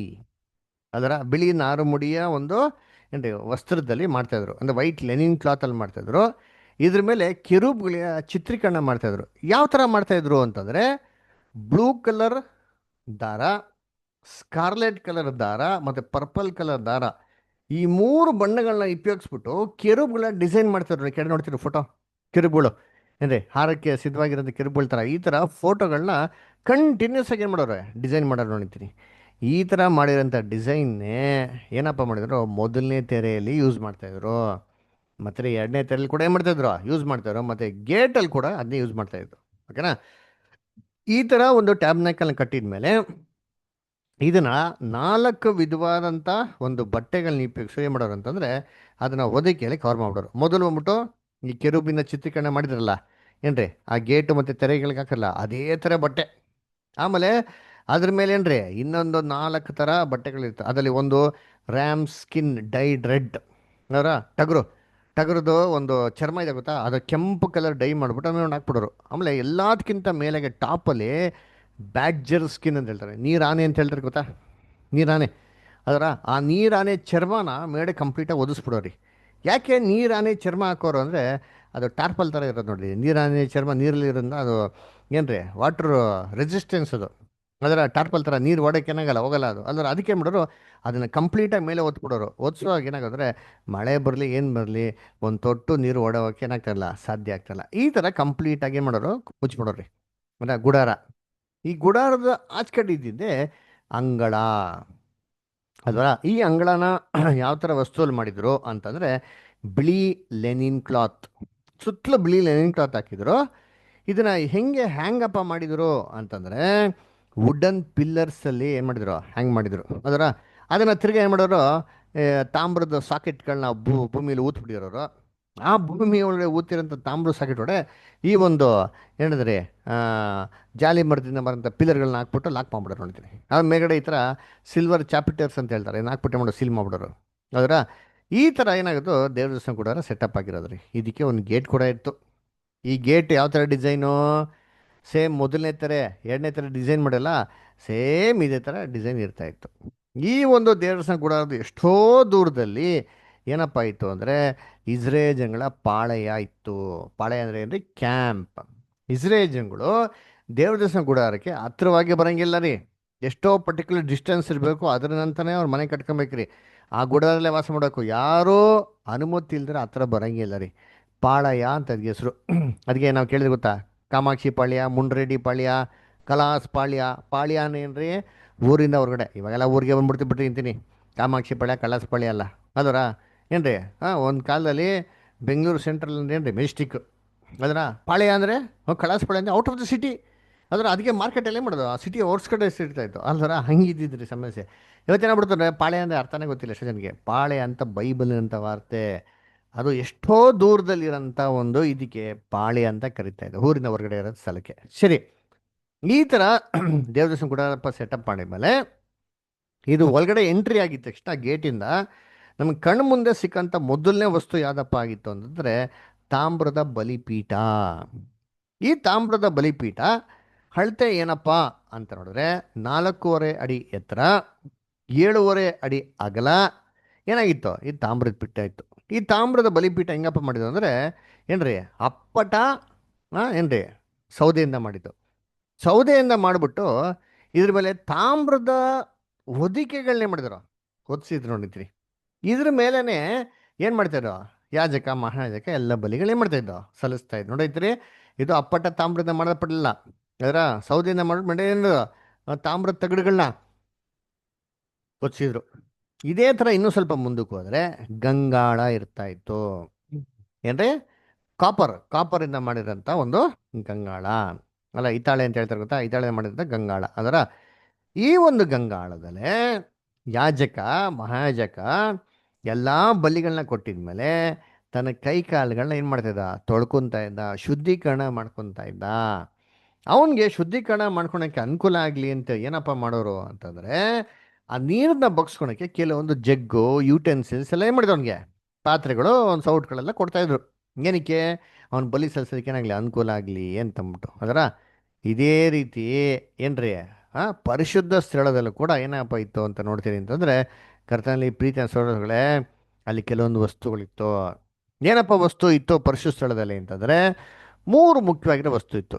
ಒಂದು ದೀಪಸ್ತಂಭ ಇತ್ತು, ಆ ದೀಪಸ್ತಂಭಕ್ಕೆ ಎದುರುಗಡೆ ಕರೆಕ್ಟಾಗೆ ಎಂತ ಒಂದು ಮೇಜಿತ್ತು, ಆ ಮೇಜ್ ಮೇಲೆ ರೊಟ್ಟಿಗಳೇನಾಗಿತ್ತು ಇರ್ತಾಯಿತ್ತು. ಇವೆರಡರ ನಡುವೆ 2ನೇ ತೆರೆಗೆ ತುಂಬ ಹತ್ತಿರವಾಗಿದ್ದೇನಪ್ಪ ಅಂದರೆ ಧೂಪಪೀಠ. ಸರಿ, ಏನು ಮಾಡೋಣ, ಇಲ್ಲಿ ಒಂದೊಂದೇ ವಸ್ತುಗಳು ಏನಪ್ಪ ನೋಡ್ಕೊಂಡು ಹೋಗೋಣ. ಅದರ ಮೊದಲನೇದಾಗೆ ರೊಟ್ಟಿ, ಆ ಮೇಜ್ ಮೇಲಿರೋಂಥ ರೊಟ್ಟಿ ನೋಡಿ. ಈ ಒಂದು ಮೇಜು ಕೂಡ ಅಪ್ಪಟ ಚಿನ್ನಿಂದ ಮಾಡಲ್ಪಡಲಿಲ್ಲ ರೀ, ಇದು ಕೂಡ ಏನ್ರಿ ಸೌದೆಯಿಂದ ಮಾಡಿ ಅದ್ರ ಮೇಲೆ ಚಿನ್ನದ ಹೊದಿಕೆ ಏನು ಮಾಡಿದ್ರು, ಒದಿಸಿದ್ರು. ಅದರ ಏನಕ್ಕೆ, ಸಾಗಾಣಿಕೆ ಮಾಡೋಕ್ಕೆ ಅನುಕೂಲ ಆಗಿದೆ. ಇದ್ರ ಮೇಲೆ ಏನ್ರಿ 6 ಮತ್ತು 6, ಅದರ ಟೋಟ್ಲು 12 ರೊಟ್ಟಿ, 6 ಪಕ್ಕದಲ್ಲಿ 6, 12 ರೊಟ್ಟಿಗಳೇನು ಮಾಡೋರು ಇರೋರಂತೆಲ್ಲರ. ಈ ಒಂದು ರೊಟ್ಟಿಗಳ ಮೇಲೆ ಏನ್ರಿ ಧೂಪ ಏನು ಮಾಡೋರು ಇಡೋರು. ಧೂಪ ಅಂತ ಹೇಳ್ತಾರೆ ಗೊತ್ತಾ, ಏನ್ರಿ ಇವಾಗ ನಮ್ಮ ಕಾಲದ ಸಾಂಬಾಣಿ ಅಂತ ಹೇಳ್ತಾರಲ್ಲ, ಆ ಥರ ಒಂದು ಧೂಪ ಇರ್ತಿತ್ತು. ಈ ಧೂಪ ಇಷ್ಟ ಬಂದಂಗೆಲ್ಲ ಮಾಡೋಂಗಿಲ್ಲ, ಯಾಜಕ ಮಹಾಯಾಜಕನೇ ಮಾಡಬೇಕು, ದೇವಳಿ ಅಂತ ನೀತಿ ನಿಯಮಗಳ ಪ್ರಕಾರ ತಯಾರು ಮಾಡಬೇಕಾಯ್ತು ಪರ್ಟಿಕ್ಯುಲರ್ಗೆ. ಇದನ್ನು ಒಂದು ಧೂಪ ಏನು ಮಾಡೋರು ಅದ್ರ ಮೇಲೆ ಇಡೋರು ನೋಡಿರ್ತೀನಿ. ಒಂದು ಸುಮ್ಮನೆ ಏನ್ರಿ ಒಂದು ರೊಟ್ಟಿ ಮೇಲೆ ಎಷ್ಟು ಹಿಡಿಯತಕ್ಕಂತಾಗ್ತದೋ ಅಷ್ಟು ಏನು ಮಾಡಿದಾರೆ ಆದಮೇಲೆ ತುಂಬಿಸ್ಬಿಡೋರು ಅದರ ಈ ಥರ ಮಾಡಿಬಿಟ್ಟು ನೋಡಿ ಇಲ್ಲಿ ನೋಡ್ಬಿಟ್ಟು ಕ್ಲೀನ್ ನೋಡ್ತೀನಿ ಫೋಟೋ ನೋಡ್ತೀರಲ್ಲ ವಿಡಿಯೋ ನೋಡಿ ಈ ಥರ ನೋಡಿ ರೊಟ್ಟಿ ಇರೋದು ನೋಡಿದ್ದೀನಿ ಅದರ ಈ ರೊಟ್ಟಿ ಮೇಲೆ ಏನ್ರಿ ಆ ಧೂಪನ ಏನು ಮಾಡೋರು ಅದನ್ನು ಇಡೋರು ನೋಡಿರ್ತೀನಿ. ಈ ರೊಟ್ಟಿನ ಪ್ರತಿ ಸಬ್ಬತ್ ದಿನ ಏನು ಮಾಡ್ಬೇಕಾಯ್ತು ಯಾಜಕ ಇದನ್ನ ಚೇಂಜ್ ಮಾಡಬೇಕಾಗಿತ್ತು.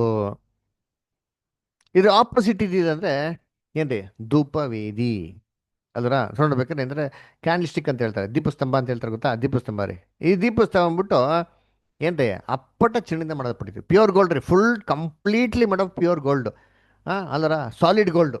ಇದೆಲ್ಲ ಸೌದೆಗೆ ಏನು ಮಾಡಲ್ಲ, ಉದ್ದೇನು ಯೂಸ್ ಮಾಡಿಲ್ಲ ಆದರೆ ಈ ಒಂದು ಏನ್ರಿ ಈ ಒಂದು ದೀಪದಲ್ಲಿರೋಂಥ ಒಂದು ಬೆಳಕಿತ್ತಲ್ಲ ಆ ದೀಪ ಕಂಟಿನ್ಯೂಸ್ ಆಗಿ ಉರಿಬೇಕಾಯ್ತು ರೀ. ಯಾವುದೇ ಕಾರಣಕ್ಕೂ ಯಾವುದೇ ಒಂದು ಇದಕ್ಕೆ ಆರೋಗ್ಲೇಬಾರ್ದು. ಆರೋ ನಿನ್ನ ಕೆಲಸ ಏನಪ್ಪ ಅಂದರೆ ಬೆಳಗ್ಗೆ ಸಾಯಂಕಾಲ ಹೋಗ್ಬಿಟ್ಟು ಇದನ್ನ ಟ್ರಿಮ್ ಮಾಡಿ ಆ ದೀಪದಲ್ಲಿರೋಂಥ ಕಲ್ಮಶನ ತೆಗೆದುಬಿಟ್ಟು ಪ್ಯೂರಿಫೈ ಮಾಡೋಕ್ಕೆ ಏನು ಮಾಡಬೇಕು ಅವನು ಮಾಡಬೇಕು, ಎಣ್ಣೆಗಳನ್ನ ಹಾಕ್ತಾನೆ ಇರಬೇಕು ಬೆಳಗ್ಗೆ ಸಾಯಂಕಾಲ. ಇವೆರಡರ ನಡುವೆ 2ನೇ ತಾರೀಕಿಗೆ ಹತ್ತಿರವಾಗಿದ್ದು ಇದ್ದು ಧೂಪವೇದಿ ಅದರ ಏನ್ರಿ ಇನ್ಸೆನ್ಸ್ ಆಲ್ಟಾರ್ ಅಂತ ಹೇಳ್ತಾರೆ ಗೊತ್ತಾ. ಈ ಇನ್ಸೆನ್ಸ್ ಆಲ್ಟಾರ್ನ ಕೂಡ ಏನ್ರಿ ಜಾಲಿ ಮರದಿಂದ ಮಾಡಿಬಿಟ್ಟು ಅಕಾಸಿಯ ವುಡ್ಡಿಂದ ಮಾಡಿಬಿಟ್ಟು ಅದ್ರ ಮೇಲೆ ಮಾಡೋದು ಚಿನ್ನದ ಹೊದಿಕೆ ಹೊದಿಸಿದ್ರು. ಇದ್ರ ಮೇಲೇ ಏನಪ್ಪ ಮಾಡೋರು ಯಾಜಕ ಬಂದ್ಬಿಟ್ಟು ಬೆಳಿಗ್ಗೆ ಸಾಯಂಕಾಲ ಯಾವಾಗ ದೀಪನೆಲ್ಲ ಟ್ರಿಮ್ ಮಾಡಕ್ಕೆ ಬರೋರು ಆವಾಗ ಈ ಧೂಪವೇದಿ ಮೇಲೆ ಧೂಪ ಏನು ಮಾಡೋರು ಅವ್ರು ಹಾಕೋರು ನೋಡಿರ್ತೀನಿ ಅಲ್ದರ.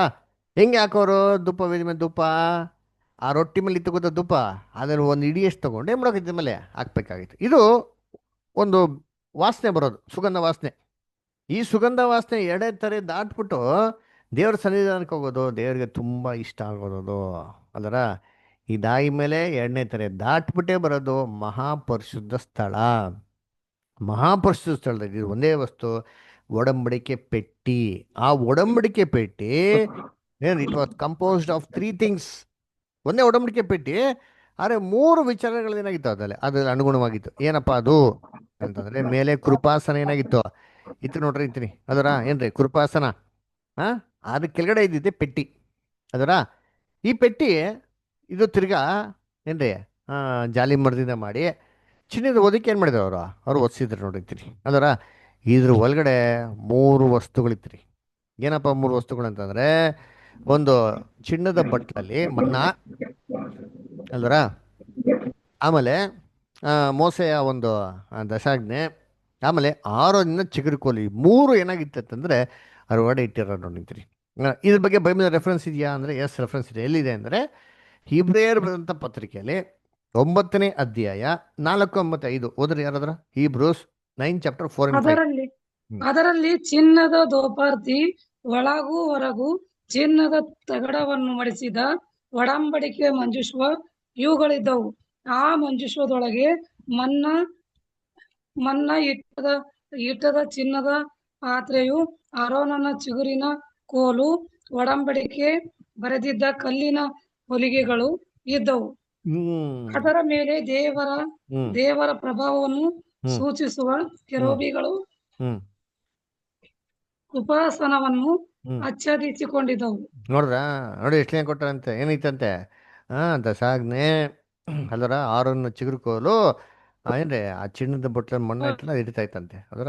ಈ ಥರ ಇದ್ರ ಮೇಲೆ ಇದ್ದಿದ್ದೇನಪ್ಪ ಅಂದರೆ ಕೃಪಾಸನ.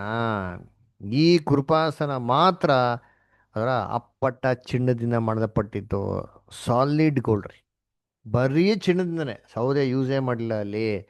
ಇದು ಹೆಂಗಪ್ಪ ಇತ್ತು ಡಿಸೈನ್ ಅಂತಂದರೆ, ಇಬ್ಬರು ಕೆರೂಬಿಗಳು ಹಾರೋದಕ್ಕೆ ಸಿದ್ಧವಾಗಿರೋಂಥ ಇಬ್ಬರು ಕೆರೂಬಿಗಳ ಚಿತ್ರೀಕರಣ, ಒಬ್ಬರು ಮುಖ ನೋಡ್ತಾರಂತ ಒಂದು ಕೆರೂಬಿಗಳ ಚಿತ್ರೀಕರಣ ಮಾಡೋರಂತೆ. ಈ ಇಬ್ಬರು ಕೆರೂಬಿಗಳ ನಡುವೆ ಒಂದು ಭಯಂಕರವಾದಂಥ ಬೆಳಕು ಬರೋದಂತೆ. ಆ ಬೆಳಕಿಗೆ ಬೈಬಲ್ನ ಹೆಸರು ಶೆಕೀನಾ ಗ್ಲೋರಿ. ಇದು ಏನು ಸೂಚನೆ ಮಾಡ್ತಾಯಿತ್ತು ಅಂದರೆ ದೇವರ ಪ್ರಸನ್ನತೆ ಸೂಚನೆ ಮಾಡ್ತಾಯಿತ್ತು ರೀ. ಮಹಾಯಾಜಕ ವರ್ಷಕ್ಕೊಂದ್ಸತಿ ರಕ್ತ ತೊಗೊಂಡೋಗ್ಬಿಟ್ಟು ಈ ಸ್ಥಳದಲ್ಲಿ ಅವನು ಚಿಮುಕ್ಸ್ಬೇಕಾಗಿತ್ತು, ಪ್ರೋಕ್ಷ ಮಾಡಬೇಕಾಗಿತ್ತು. ಇದರಿಂದ ಇಸ್ರೇಲ್ಗಳಿಗೆಲ್ಲರಿಗೂ ಪಾಪಗಳ ನಿವಾರಣೆ ಆಗೋದು. ಸರಿ, ಕರ್ತನಲ್ಲಿ ಪ್ರೀತಿ ಅಂದ್ರಗಳೇ, ಇವಾಗ ಇದೆಲ್ಲ ನಮಗೇನು ಪಾಠ ಅದರ? ಇದೆಲ್ಲ ನಾವು ಏನು ಇವಾಗ ನೋಡಿರೋದು ನಾವು ಅದರಂಥ ಡಿಸ್ಕ್ರಿಪ್ಷನ್ಸು ಏನಪ್ಪ ಇತ್ತು ಹೇಗಿತ್ತು ಅಂತ.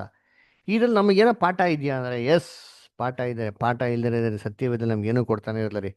ಯೇಸು ಕ್ರಿಸ್ತನ್ ಹೇಳ್ತಾರೆ ಮನುಷ್ಯ ಮಾತಾಡುವಂಥ ಪ್ರತಿಯೊಂದು ವೀಣವಾಗಿರೋಂಥ ವಾರ್ತೆಗಳಿಗೆ ಏನು ಕೊಡಬೇಕು ಅಂತ ಹೇಳ್ತಾರೆ, ಲೆಕ್ಕ ಕೊಡಬೇಕು ಅಂತ ಹೇಳ್ತಾರೆ. ಹಂಗಿರ್ಬೇಕಾದ್ರೆ ಕರ್ತನಲ್ಲಿ ಪ್ರೀತಿ ಅಂತ ಸೊರಸುಗಳೇ, ದೇವರು ಅನ್ನೆಸೆಸರಿ ಇನ್ಫಾರ್ಮೇಶನ್ ಬೈಬಲ್ ಕೊಡೋಕ್ಕೆ ಸಾಧ್ಯನೇ ಇಲ್ಲ. ಹಂಗಾರೆ ಕೊಟ್ಟವ್ರಂದ್ರೆ ಇದರಲ್ಲಿ ಏನೋ ಅರ್ಥ ಇರಬೇಕು. ಏನರ್ಥ ಓದ ನೋಡ್ತೀರಿ. ಹಿಬ್ರಿಯರು 8ನೇ ಅಧ್ಯಾಯ 1-5.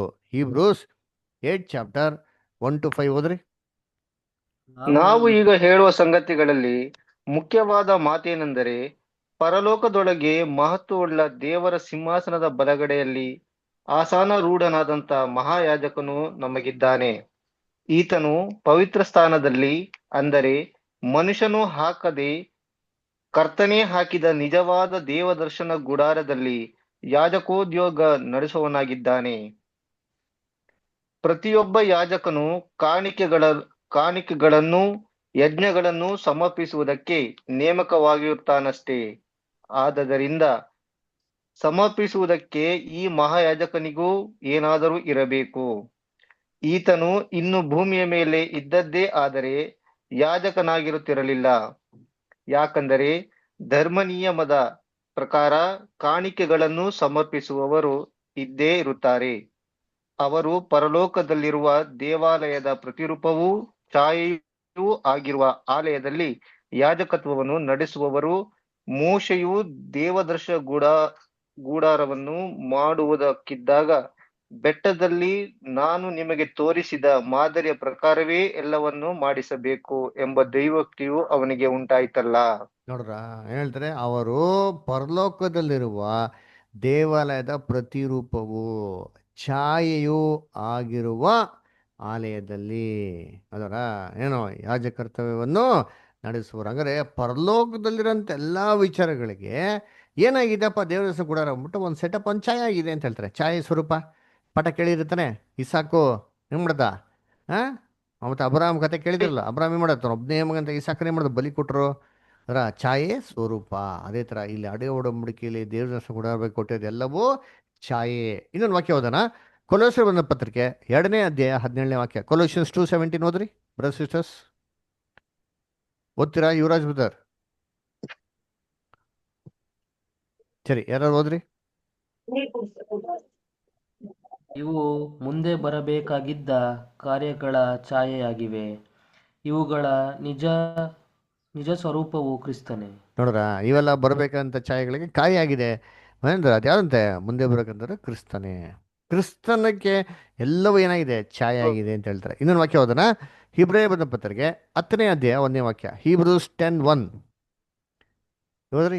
ಇಬ್ರಿಯರಿಗೆ 10:1.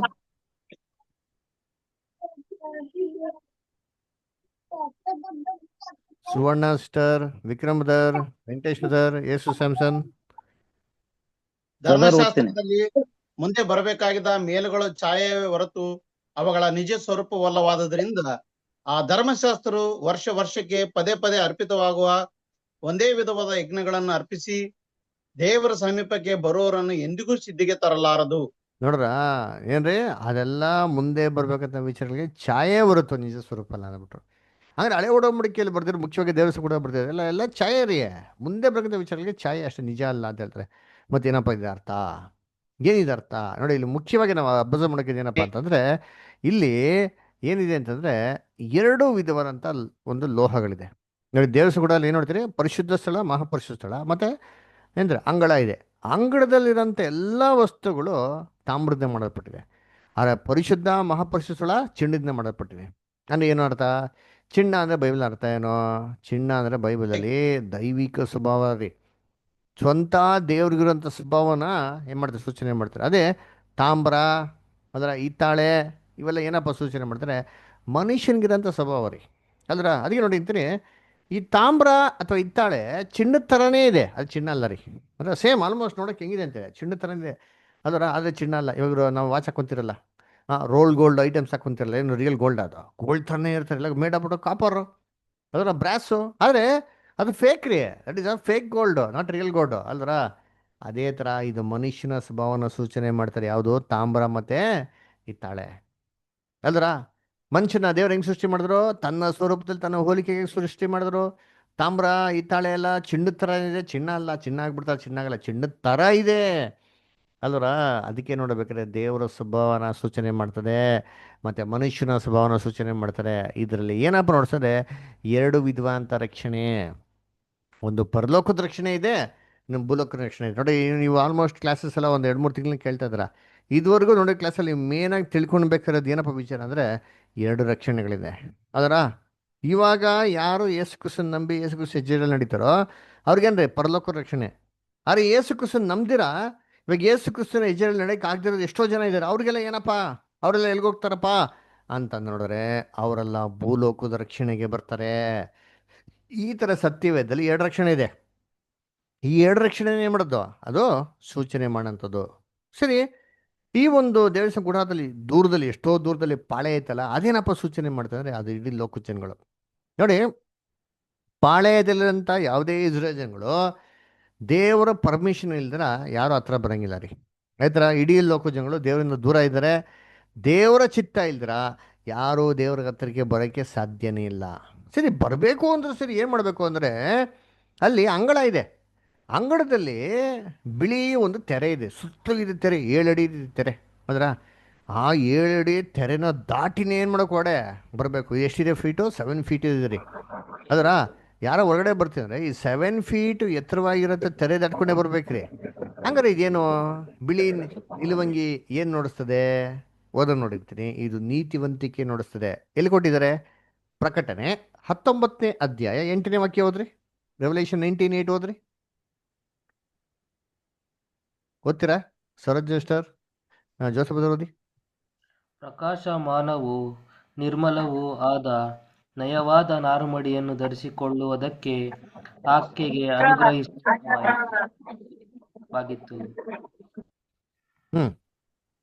ಆ ನಾರುಮಡಿ ಅಂದರೆ ದೇವ ಜನರ ಸತ್ಕಾರ್ಯಗಳೇ. ನೋಡ್ರ, ಆ ನಾರು ಮುಡಿ ಅಂದ್ರೆ ದೇವ್ರ ಜನರ ಸತ್ಕಾರ್ಯಗಳೇ.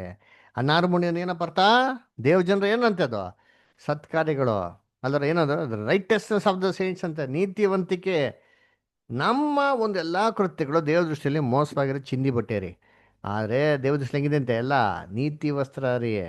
ಅಲ್ಲರ, ಪರಿಶುದ್ಧವಾಗಿದೆ. ಯಾರಾದರೂ ದೇವರ ಸನ್ನಿಧಾನ ಒಳಗಡೆ ಬರ್ತಾರೆ, ದೇವರ ಒಂದು ಏನ್ರಿ ರಿಲೇಷನ್ಶಿಪ್ಪಲ್ಲಿ ಬರ್ತಾರೆ, ಸಂಬಂಧದಲ್ಲಿ ಬರ್ತಾರೆ ಅಂತಂದರೆ ಅವರು ಈ ಅಂಗಳದ ಒಳಗಡೆನೇ ಬರಬೇಕು. ಸರಿ, ಅಂಗಳಕ್ಕೆ ಹೋಗಕ್ಕೆ ಏನಿದೆ, ಹೆಂಗೆ ಹೋಗ್ಬೋದು? ಹಂಗೆ ಜಂಪ್ ಹೊಡ್ಕೊಂಡು ಹೋಗ್ಬೋದಂದ್ರೆ ಇಲ್ಲ, ಗೇಟ್ ಇದೆ, ಆ ಗೇಟಲ್ಲೇ ಬರಬೇಕು. ನೀವು ಡೈವ್ ಹೊಡ್ಕೊಂಡು ಹೋಗ್ತೀರಾ, ಜಂಪ್ ಹೊಡ್ಕೊಂಡು ಹೋಗ್ತೀರಾ ಅಂತಂದರೆ ಎಲ್ಲ ಸ್ಪಾಟಲ್ಲಿ ಡೆತ್ತು, ಎಲೆಕ್ಟ್ರಿಫೈಡ್ ಫೆನ್ಸ್ ಥರ. ಹಂಗೆ ಜಂಪ್ ಹೊಡ್ಬಿಟ್ಟು ನೋಡ್ತೀನಿ ಏನಿದೆ ಒಡೆ ಅಂತಂದರೆ ನೋಡೋಂಗಿಲ್ಲ.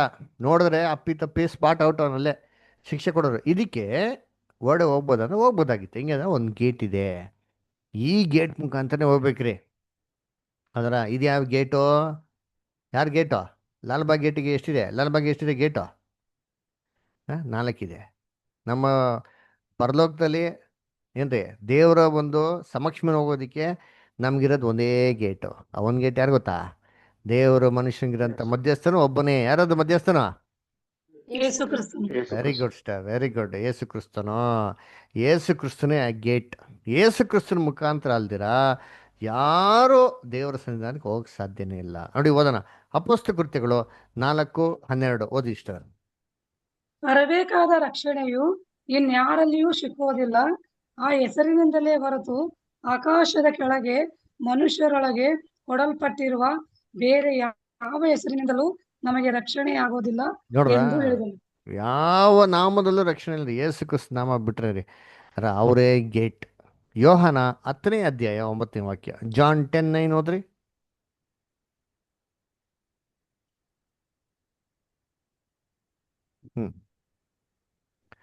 ಓದಿ ವಿಕ್ರಮ್ದಾರ್. ನಾನೇ ಆ ಬಾಗಲು. ನೋಡ್ರ, ನನ್ನ ಮುಖಾಂತರವಾಗಿ ನನ್ನ ಮುಖಾಂತರವಾಗಿ ಯಾವನಾದರೂ ಒಳಗೆ ಹೋದರೆ ಸುರಕ್ಷಿತವಾಗಿದ್ದು ಒಳಗೆ ಹೋಗುವನು, ಹೊರಗೆ ಬರುವನು, ದೇವರನ್ನು ಕಂಡುಕೊಳ್ಳುವನು. ನೋಡ್ರ, Jesus Christ is the gate. I am the only gate. I am the gate ಅಂದ್ಬಿಟ್ರು. ಅದ್ರ ಹಂಗೆ ಹೋಗ್ಬೇಕಾದ್ರೆ ಯಾರೋ ದೇವಸ್ಥಾನ ನೀತಿವಂತರಾಗಬೇಕಂದ್ರೆ ಕ್ರಿಸ್ತನ ಮುಖಾಂತರ ನೀತಿವಂತರಾಗಕ್ಕೆ ಸಾಧ್ಯ ಹೊರತು ಯೇಸು ಕ್ರಿಸ್ತನಿಂದ ನೀತಿವಂತ ಆಗಕ್ಕೆ ಸಾಧ್ಯನೇ ಇಲ್ಲ ಅಲ್ದ್ರ. ಅದಕ್ಕೆ ಇಲ್ಲಿ ನೋಡ್ರಿ ಅಂತೀನಿ, ಇಲ್ಲಿ ಫಸ್ಟು ಅಂಗಳ ಇದೆ, ಪರಿಶುದ್ಧ ಸ್ಥಳ ಇದೆ, ಮಹಾಪರಿಶುದ್ಧ ಸ್ಥಳ ಇದೆ. 3 ಸ್ಟೆಪ್ಸ್. ಏನೇ 3 ಸ್ಟೆಪ್ಸು? ಯೇಸು ಕ್ರಿಸ್ತ ಹೇಳಿದ್ರು, ನಾನೇ ಮಾರ್ಗವು, ನಾನೇ ಸತ್ಯವೋ, ನಾನೇ ಜೀವವು. ಜಾನ್ 14:6 ಹೇಳ್ತಾರಲ್ಲ, ನಾನೇ ಮಾರ್ಗವು ಪರಲೋಕಕ್ಕೆ ದೇವ್ರ ಹತ್ರಕ್ಕೆ ಹೋಗೋದಿಕ್ಕೆ, ನಾನೇ ಸತ್ಯವಪ್ಪ, ಈ ಸತ್ಯ ತಿಳ್ಕೊಂಡ್ರೆ ಎಲ್ಗೆ ಹೋಗಕ್ಕೆ ಸಾಧ್ಯ, ಮಹಾಪರಿಶುದ್ಧ ದೇವ್ರ ಸನ್ನಿಧಿಗೆ ಹೋಗಕ್ಕೆ ಸಾಧ್ಯ ಅಂತ ಅಲ್ವರಾ. ಅದಕ್ಕೆ ನೋಡ್ರಿ, ಇದು ಒಳಗಡೆ ಹೋಗಿ ಫಸ್ಟ್ ಸಿಕ್ಕದು ನಮಗೆ ದೊಡ್ಡ ಬಲಿಪೀಠ. ಎಷ್ಟಿತ್ತು ದೊಡ್ಡದು, 7 ಫೀಟ್ ಬೈ 7 ಫೀಟ್. ಏನಪ್ಪ ಇದು ಅಂತಂದರೆ, ಈ ಬಲಿಪೀಠದ ಮೇಲೆ ಎಲ್ಲ ಬಲಿಗಳನ್ನ ಕೊಡೋರು. ಅದರ ಇದು ಏನು ಸೂಚನೆ ಮಾಡ್ತಾರೆ, ಯೇಸು ಕ್ರಿಸ್ತನ ರ್ಯಾನ್ಸಮ್ ಸ್ಯಾಕ್ರಿಫೈಸ್. ಯೇಸು ಕ್ರಿಸ್ತು ಸತ್ತಿರೋದು ಯಾರಿಗೆ? ಬರೀ ಕ್ರೈಸ್ತವ್ರಿಗೆ. ಯಾರಿಗೆ ಸತ್ತಿದ್ದಾರೆ ಯೇಸು ಕ್ರಿಸ್ತು? ಹೇಳ್ರಿ, ಯೇಸು ಕ್ರಿಸ್ತು ಸತ್ತಿರೋದು ಯಾರಿಗೆ? ಇಡೀ ಮನುಕುಲಕ್ಕೆ. ಹಾಂ, ಅದರ ಯಾಕೆ ಒಬ್ಬರೇ ಉತ್ತರ ಕೊಡ್ತಾರಲ್ಲ 35 ಜನದಲ್ಲಿ? ಹೇಳ್ರಿ. ಸಕಲ ಮಾನವರಿಗೋಸ್ಕರ. ಹಾಂ, ಯಾರಿಗೆ? ಸಕಲ ಮಾನವರಿಗೋಸ್ಕರ ಅಲ್ವರಾ? ಬರೀ ನಂಬಿರೋ ಮಾನವರ, ಬರೀ ನಂಬೋ ಮಾನವ್ರಿಗೆ, ನಂಬದಿರೋ ಮಾನವ್ರಿಗೂ ಕೊಟ್ಟಿದ್ದಾರೆ ಯೇಸು ಕ್ರಿಸ್ತು. ಎಲ್ಲರಿಗೂ ಪ್ರಶ್ನೆ, ಎಲ್ಲರಿಗೂ. ಎಲ್ಲರಿಗೂ.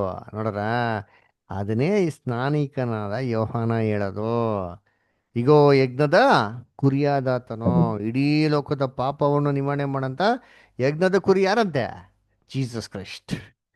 ಯೋಹಾನ 1ನೇ ಅಧ್ಯಾಯ 29ನೇ ವಾಕ್ಯ ಓದಿ. ಯೋಹಾನ 1:29.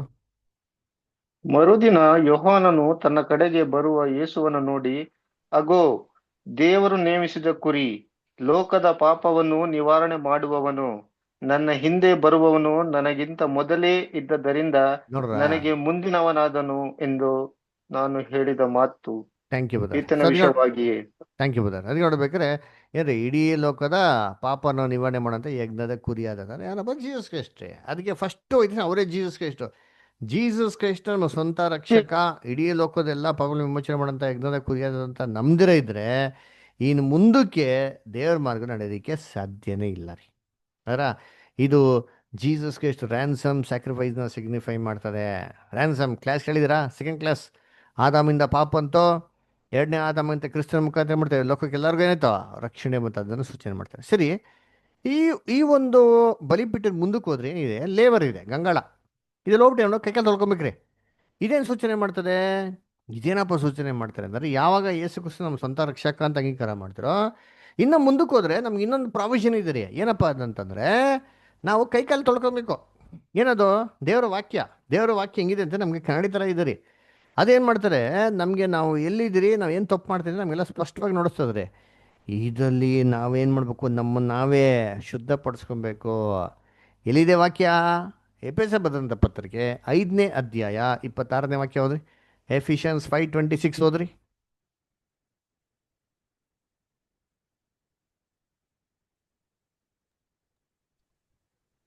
ಆತನು ಅದನ್ನು ಪ್ರತಿಷ್ಠೆಪಡಿಸುವುದಕ್ಕಾಗಿ ತನ್ನನ್ನು ಒಪ್ಪಿಸಿಕೊಟ್ಟನು.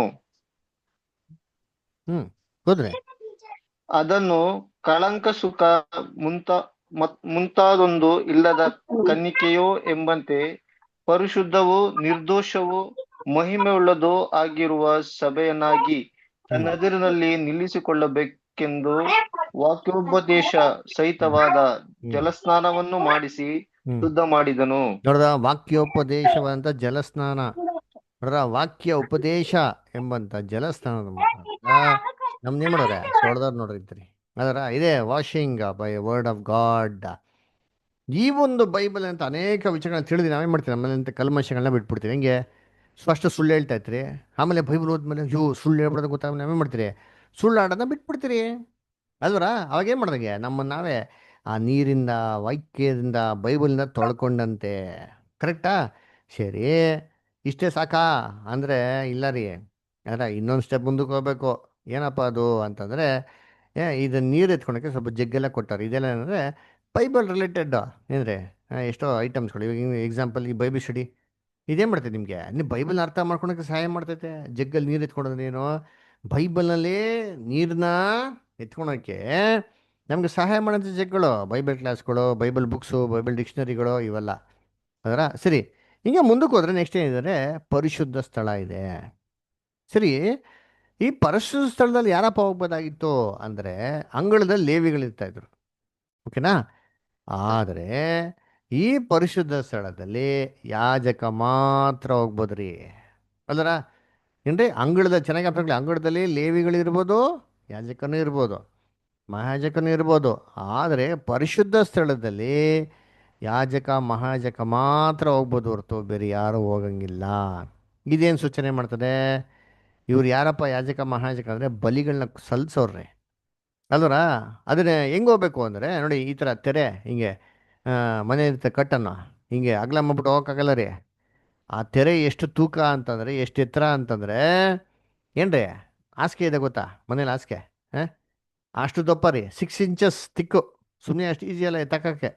ಕಟ್ ಅಂತಾರೆ ಹಿಂಗೆ ಎರಡು ಸಪ್ರೇಟ್ ಮಾಡಿ ಹೋಗ್ಬಿಡೋಕ್ಕಾಗಲ್ಲ ರೀ. ಅದರ ಎಷ್ಟು ತೂಕ ಇತ್ತು ಅಂತಂದರೆ ಅದನ್ನು ಕೆಳಭಾಗದಲ್ಲಿ ಮಾತ್ರ ಸ್ವಲ್ಪ ಎತ್ಬಿಟ್ಟು ಅವನು ತಾನೇ ಏನು ಮಾಡ್ಬೇಕು, ಅವನು ಬಗ್ಗಿಸ್ಕೊಂಡು ಹೋಗ್ಬೇಕಾಗಿತ್ತು. ಅದರ ಆ ಥರ ಬಗ್ಗಿಸ್ಕೊಂಡು ಹೋದ್ರೆ ಮಾತ್ರ ಅವನೇನು ಮಾಡ್ಕಾಯ್ತು, ಹೋಗೋದಕ್ಕೆ ಸಾಧ್ಯವಾಗ್ತಾ ಇತ್ತು ರೀ ಅಂತೀನಿ. ಅದರ ಬೆಂಡ್ ಮಾಡ್ಕೊಂಡು ಹೋಗ್ಬೇಕು. ಅದು ಏನಪ್ಪ ಇದು ಅರ್ಥ ಅಂತಂದರೆ, ನಮ್ಮನ್ನು ನಾವೇ ದೇವರಿಗೆ ಸಜೀವ ಯಜ್ಞವಾಗಿ ದೇವ್ರಿಗೆ ಅರ್ಪಿಸ್ಬೇಕು. ಹೇಗೆ ಅರ್ಪಿಸ್ಬೇಕು? ತಾನೇ ನಿರಾಕರಿಸ್ಬೇಕು. ನಮಗಿದೆ ಗೊತ್ತಾ ಎಲ್ಲ ಐಡಿಯಾಗಳೆಲ್ಲ, ಎಲ್ಲ ಬಿಟ್ಬಿಡ್ಬೇಕ್ರಿ. ಸುಳ್ಳು ಎಲ್ಲ ನಂಬಿರೋದ್ನೆಲ್ಲ ಬಿಟ್ಬಿಟ್ಟು ಏನು ಮಾಡಬೇಕು, ತಾನೇ ನಿರಾಕರಿಸ್ಕೊಂಡು ಕ್ರಿಸ್ತನ ಮಾರ್ಗದಲ್ಲಿ ನಡಿಬೇಕು. ಈ ಥರ ನಡೆದ್ರೇನೆ ಏನಪ್ಪ ಆಗೋದು ಅಂತಂದರೆ ಏನ್ರಿ, ಪರಿಶುದ್ಧ ಸ್ಥಳಕ್ಕೆ ಬರೋದು. ಕೆಲವೊಂದು ವಾಕ್ಯ ಓದೋಣ. ಇಬ್ರಿಯರು 10:20 ಓದ್ರಿ. ಇಲ್ಲಿ ಸಿಸ್ಟರ್ ಓದ್ತೀರಾ? ಸುವರ್ಣ ಸಿಸ್ಟರ್ ಓದ್ತೀನಿ ಬ್ರದರ್, ಒಂದ್ ನಿಮಿಷ. ಓದಿ ಸಿಸ್ಟರ್. ಇಬ್ರಿಯರು 10:20.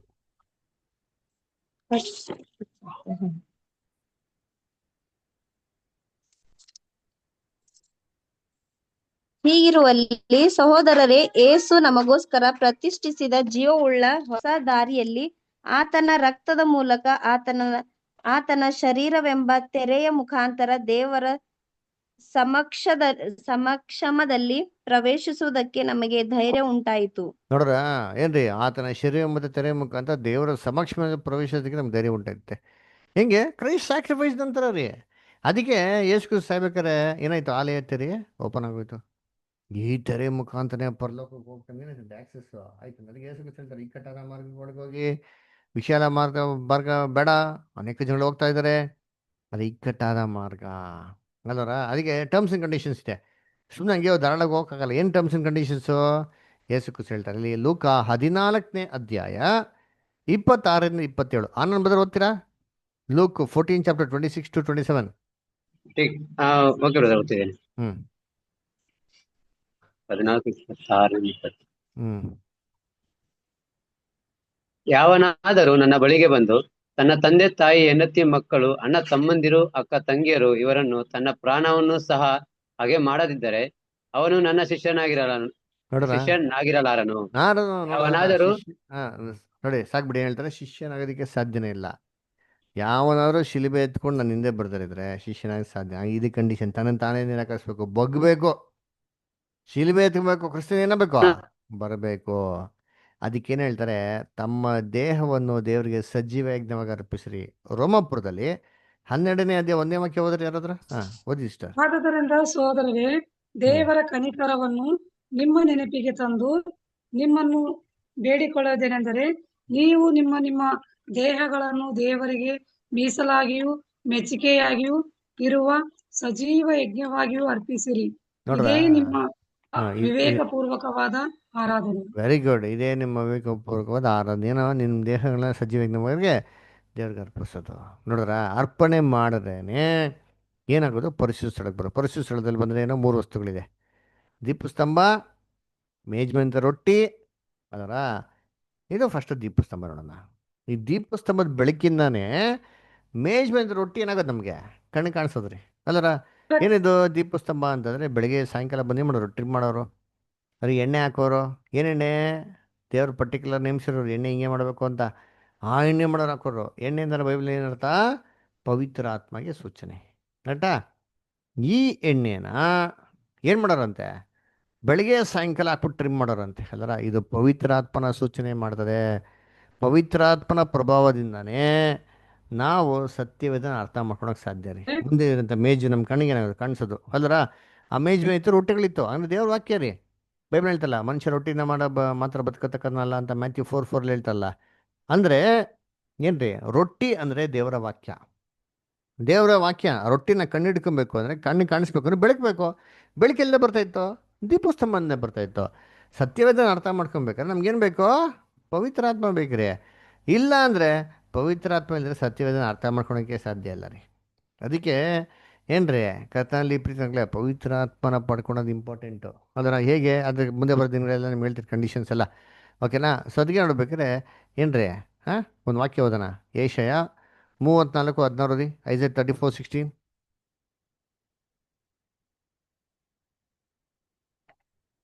ಓದ್ರಿ. ಯಾರದ್ರ ವಿಕ್ರಮ್ ಬದರ್ ಓದ್ಬೋದಾ? ಓದ್ತೀನಿ. ಹಾಂ.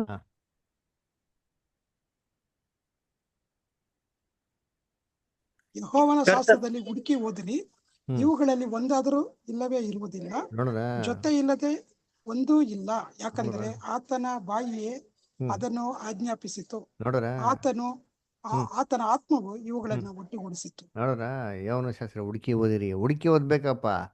ಆತನ ಆತ್ಮವೂ ಇದು ಸೇರಿಸ್ತದೆ. ಪವಿತ್ರ ಆತ್ಮ ಇದ್ರೆ ಸತ್ಯವೇದ ಅರ್ಥ ಆಗ ಸಾಧ್ಯ. ಪವಿತ್ರ ಆತ್ಮ ಸತ್ಯವೇದ ಅರ್ಥ ಆಗ್ತದೆ ಖಂಡಿತವಾಗ ಸಾಧ್ಯ ಇಲ್ಲ ರೀ.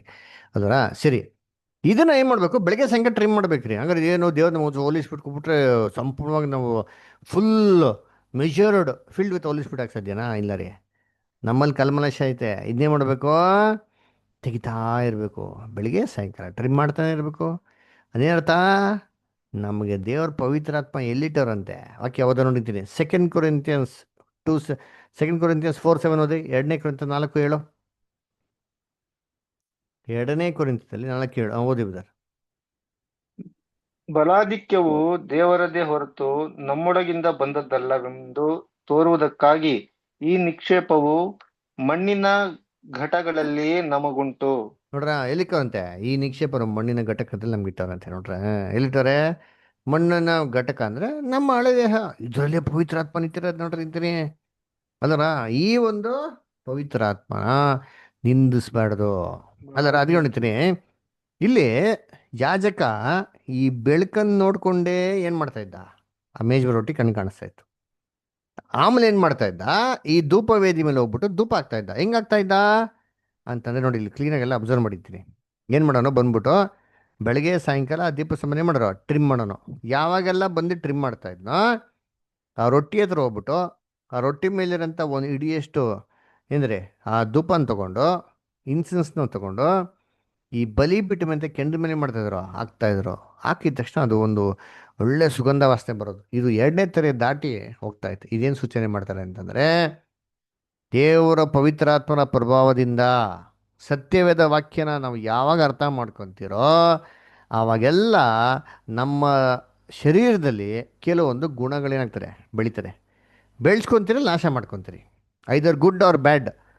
ಆ ಬೆಳೆಸ್ಕೊಂಡಿರೋ ಗುಣ ನಿಜವಾಗ್ಲೂ ಸ್ಥಿರವಾಗಿದೆಯೋ ಇಲ್ಲೋ? ಸ್ಥಿರವಾಗಿರ್ತಾರೆ. ಹೆಂಗೆ ಚೆಕ್ ಮಾಡೋದು? ನಮ್ಮನ್ನು ದೇವ್ರು ಏನು ಮಾಡ್ತಾರೆ? ಬೆಂಕಿಯ ಪುಟ್ಟಕ್ಕೆ ಹಾಕ್ತಾರೆ. ಎಲ್ಲಿಗಾಕ್ತಾರೆ? ಬೆಂಕಿ ಪುಟ್ಟಕ್ಕೆ ಹಾಕ್ತಾರೆ. ಬೆಂಕಿ ಪುಟ್ಟಕ್ಕೆ ಹಾಕ್ಬಿಟ್ಟು ಶೋಧಿಸ್ತಾರೆ. ಆವಾಗ ನಾವು ಹೇಗೆ ರಿಯಾಕ್ಟ್ ಮಾಡ್ತೀರಿ ಅದ್ರ ಮೇಲೆ ನಾವು ಕಟ್ಟಿರೋಂಥದ್ದು ಉಳಿದ್ರೆ ನಮಗೆ ಪ್ರೈಸ್. ನಾವು ಕಟ್ಟಿರೋಂಥ ಗುಣಗಳು ನಾಶ ಆಗಿಬಿಟ್ರೆ ನಮಗೆ ಪ್ರೈಸ್ ಇಲ್ಲ. ಅಲ್ವರ? ಎಲ್ಲಿ ಕೊಟ್ಟವ್ರೆ? ವಾಕ್ಯ ಇದೆ ನೋಡಿರ್ತೀರಿ. ಎಲ್ಲಿ ಅಂತಂದರೆ ಓದೋಣ. ಎಲ್ಲಿ? 1 ಪೇತ್ರ 4ನೇ ಅಧ್ಯಾಯ 12 ಮತ್ತು 13. ಸಂಗೀತ ಯೇಸು ಸ್ಯಾಮ್ಸನ್ ಸಿಸ್ಟರ್ ಓದ್ಬೋದಾ? ಸಂಗೀತ ಯೇಸು ಸಿಸ್ಟರ್. ಓಕೆ ಸರಿ, ಬೇರೆ ಯಾರು ಓದ್ತೀರಾ? ಹಾಂ.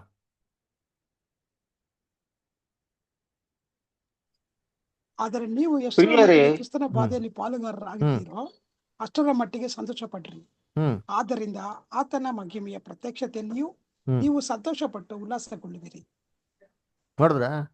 ಆತನ ಬಾಧೆಗಳಲ್ಲಿ ನೀವು ಎಷ್ಟು ಪಾಲ್ಗಾರಾಗ್ತೀರಿ ಅಷ್ಟು ಸಂತೋಷ ಪಟ್ರಿ ಅಂತ ಹೇಳ್ತಾರೆ. ಯಾಕೆ? ಆತನ ಮಹಿಮೇಲೆ ಕೂಡ ನಾವೇನಾಗ್ತೀರಿ? ಪಾಲ್ಗಾರಾಗ್ತೀರಿ. ಅದು ನೋಡ್ಬೇಕಾದ್ರೆ ಹಿಂಸೆ, ಕಷ್ಟ, ಸಂಕಟಗಳು ನಮ್ಮ ಜೀವನದಲ್ಲಿ ಬರಬೇಕಾದ್ರೆ ಏನಕ್ಕೆ ಬರೋದು? ನಮ್ಮನ್ನು ಪರೀಕ್ಷೆ ಮಾಡೋಕ್ಕೆ ದೇವರೇ ಮಾಡ್ತಾರೆ ನೋಡ್ತೀರಿ. ಟೆಸ್ಟ್ ಮಾಡೋದಕ್ಕೋಸ್ಕರ. ಇನ್ನೊಂದು ವಾಕ್ಯ ಓದೋಣ ಎಲ್ರಿ. 1 Corinthians 3ನೇ ಅಧ್ಯಾಯ 11ರಿಂದ 15. 1 Corinthians 3rd chapter 11 to 15 ಓದ್ರಿ ಬ್ರದರ್ ಸಿಸ್ಟರ್ಸ್. Joseph brother ಓದ್ಬೋದಾ?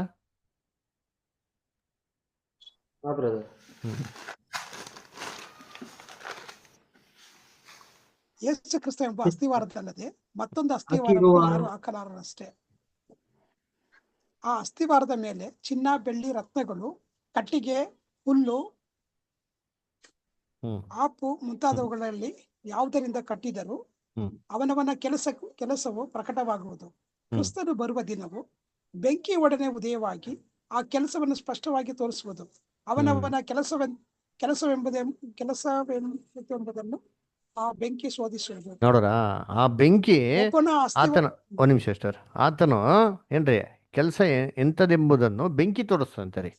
ಅದರ ಅಂದ್ರೆ ಏನು ಮಾಡ್ತಾರೆ, ನಾವು ಕಟ್ಟಿರೋಂಥ ಗುಣಗಳು ಸರಿಯಾಗಿದೆಯಲ್ಲ ಅಂದ್ಬಿಟ್ಟು ದೇವ್ರು ಬೆಂಕಿಗೆ ಹಾಕ್ಬಿಟ್ಟು ಚೆಕ್ ಮಾಡ್ತಾರೆ. ಬೆಂಕಿ ಅಂದ್ರೆ ಏನ್ರಿ ನಿಜವಾದ ಬೆಂಕಿ ಅಲ್ಲ, ಶೋಧನೆ. ಅದರ ಶೋಧನೆ, ಪರೀಕ್ಷೆ.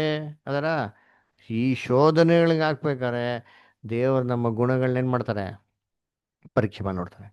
ನಾವು ಕಟ್ಟಿರೋದು ಉಳ್ಕೊಂಡ್ರೆ, ಅಂದರೆ ಬೆಂಕಿಗೆ ಹಾಕಿ ನಾಶ ಆಗಿಲ್ಲ ಅಂದರೆ ಒಳ್ಳೆ ಕ್ಯಾರೆಕ್ಟರ್ ಬೆಳೆಸ್ಕೊಂಡಿದ್ದೀರಿ ಅಂತ ಅರ್ಥ. ಅದು ದೇವರಿಗೆ ಸುಗಂಧ ವಾಸನೆ ಆಗಿದೆ. ಕಟ್ಟಿರೋದು ಸುಟ್ಟೋಗ್ಬಿಟ್ರೆ ನಮ್ಮ ಕ್ಯಾರೆಕ್ಟ್ರು ನಾವು ಏನಂತಾರೆ ಇಂಥ ಶೋಧನೆ ಸಮಯದಲ್ಲಿ ಹಾಳು ಮಾಡಿಕೊಟ್ರೆ ನಾವು ಪ್ರೈಸ್ ಏನು ಮಾಡ್ತೀರಿ, ಸೋತೋಗ್ಬಿಡ್ತೀರಿ ಅಂತ ಅರ್ಥ ರೀ. ಅದಕ್ಕೆ ಯಾಕೊಬ್ಬಲ್ಲಿ ಹೇಳ್ತಾರಲ್ಲ, ಶೋಧನೆ ಸಹಿಸ್ಕೊಂಡಂಥ ಮನುಷ್ಯನು ಏನ್ರಿ ಅವನು ಭಾಗ್ಯವಂತನೋ, ಏನು ಸಿಗ್ತದೆ, ಜೀವ ಮತ್ತು ಜಯಮಾಲೆ ಸಿಗ್ತದೆ. ಓದ್ರಿ ಅಂತೀರಿ ಯಾಕೋಬ 1:12. ಕಷ್ಟವನ್ನು ಸಹಿಸಿಕೊಳ್ಳುವನು ಧನ್ಯನು, ಅವನು ಪರಿಶೋಧಿತನಾದ ಮೇಲೆ ಜೀವವೆಂಬ ಜಯಮಾಲೆಯನ್ನು ಹೊಂದುವನು. ನೋಡ್ರ, ಜೀವ ಮತ್ತು ಜಯಮಾಲೆ ಏನು ಮಾಡೋಣ, ಹೊಂದುವನು. ಅದಕ್ಕೆ ಆ ಸುಗಂಧ ವಾಸನೆ ಏನಂತೆ ದೇವ್ರ ಸನ್ನಿಧಾನಕ್ಕೆ ಹೋಗ್ಬೇಕು. ನೋಡ್ರಿ ಅಂತೀನಿ, ಇದಾಗಿದ್ಮೇಲೆ ಏನ್ರಿ ಮಹಾಯಾಜಕ ವರ್ಷಕ್ಕೊಂದ್ಸತಿ ಮಾತ್ರ 2ನೇ ತೆರೆ ದರ್ಬಿಟ್ಟು ಮಹಾಪರಿಶುದ್ಧೊಳಗೆ ಹೋಗ್ಬೇಕಾಯ್ತು. ಇಷ್ಟ ಬಂದಂಗೆಲ್ಲ ಹೋಗಂಗಿಲ್ಲ ರೀ.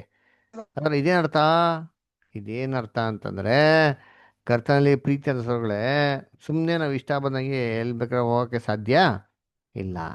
ದೇವರ ಏನ್ರಿ ಪರಲೋಕಕ್ಕೆ, ದೇವರ ಸನ್ನಿಧಾನಕ್ಕೆ ಹೋಗ್ಬೇಕು ಅಂತಂದರೆ ನಮ್ಗೆ ಇಲ್ಲಿ ಟೆಸ್ಟ್ ಆಗಬೇಕು. ಆಮೇಲೆ ಮಹಾಪರಿಶುದ್ಧ ಸ್ಥಳಕ್ಕೆ ಹೋಗಕ್ಕೆ ಸಾಧ್ಯ. ಮಹಾಪರಿಶುದ್ಧ ಸ್ಥಳದಲ್ಲಿ ದೇವರ ಮಹಿಮೆ ಇರೋದು, ಶೆಕಿನ ಗ್ಲೋರಿ ಇರೋದು. ಇದು ದೇವರ ಪ್ರಸನ್ನತೆನೇ ಮಾಡ್ತಾರೆ, ಸೂಚನೆ ಮಾಡ್ತದೆ ಅಲ್ಲ. ಇರೋಡೆ 3 ವಸ್ತುಗಳಿತ್ತಂತ ನೋಡಿದ್ರಿ. ಅದರ ಆರೋನಿನ ಚಿಗುರಿದ ಕೋಲು, ಆಮೇಲೆ ದಶಾಜ್ಞೆ, ಆಮೇಲೆ ಅಂದರೆ ಒಂದು ಚಿನ್ನದ ಬಟ್ಲಲ್ಲಿ ಮನ್ನ. ಇದೇನಪ್ಪ ಅಂದರೆ ಇದೇನು ಸೂಚನೆ ಮಾಡ್ತಾರೆ, ಚಿನ್ನದ ಬಟ್ಲಲ್ಲಿ ಅಂತ ಮನ್ನ ಕೊಳಿತಾನೆ ಇರಲ್ಲ ರೀ. ಆಚೆ ಕಡೆ ಇಟ್ಟರೆ ಕೊಳ್ತೋಗೋದು ನೋಡಿರ್ತೀನಿ, ಆದರೆ ಆ ಮನ್ನ ಕೊಳಿತಾನೆ ಇರಲ್ಲ. ಇದೇನಪ್ಪ ಅಂದರೆ ದೈವಿಕ ಸ್ವಭಾವ. ದೇವ್ರು ನಮ್ಗೇನು ಕೊಡ್ತಾವ್ರೆ, ದೈವಿಕ ಸ್ವಭಾವನ ಕೊಡ್ತಾವ್ರೆ. ಅದರ ಮನ್ನ ಕೊಳಿತಾ ಇತ್ತು, ಅದರ ಈ ಮನ್ನ ಕೊಳಿತದ.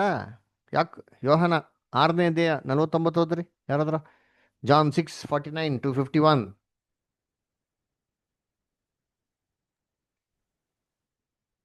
ನಿಮ್ಮ ಹಿರಿಯರು ಅಡವಿಯಲ್ಲಿ ಮನ್ನ ತಿಂದರು, ಸತ್ತು ಹೋದರು. ಪರಲೋಕದಿಂದ ಇಳಿದು ಬರುವ ರೊಟ್ಟಿ ಎಂಥದೆಂದರೆ ಅದನ್ನು ತಿಂದವನು ಸಾಯುವುದಿಲ್ಲ. ಪರಲೋಕದಿಂದ ಇಳಿದು ಬರುವ ಜೀವವುಳ್ಳ ರೊಟ್ಟಿ ನಾನೇ. ನಾನು ನೋಡ್ರ ಇದು ಯಾವತ್ತು ಕೊಳೆಯಲ್ಲ ರೀ. ಅದರ ಕೊಳೆಯಲಿಕ್ಕೆ ಸಾಧ್ಯ ಇಲ್ಲ. ಇದೇನು ನೋಡ್ಸಂದ್ರೆ ದೇವರು ಸಭೆಗೆ ಕೊಡೋಂಥ ಅಮರತ್ವ. ಅದರ ಇವಾಗ ಮನುಷ್ಯನಿಗೆ ಸಾವಿದೆ, ಅಮರತ್ವಕ್ಕೆ ಹೋಗ್ಬಿಟ್ಟೆ ಸಾವೇ ಇಲ್ಲ ರೀ. ಅದನ್ನೇ ಏನು ಮಾಡೋದು, ಸೂಚನೆ ಮಾಡೋದು. ಅದರ ಆಮೇಲೆ ಆರೋನ ಚಿಗುರ್ಕೊಳ್ಳು ಏನು ನೋಡ್ತದೋ, ಎಲ್ಲ ಇಸ್ರೇಲ್ ಜನಗಳಿಗೆ ಒಂದ್ಗುಟ್ಟಿದ್ರು ಹಿರಿಯರುಗಳೆಲ್ಲ.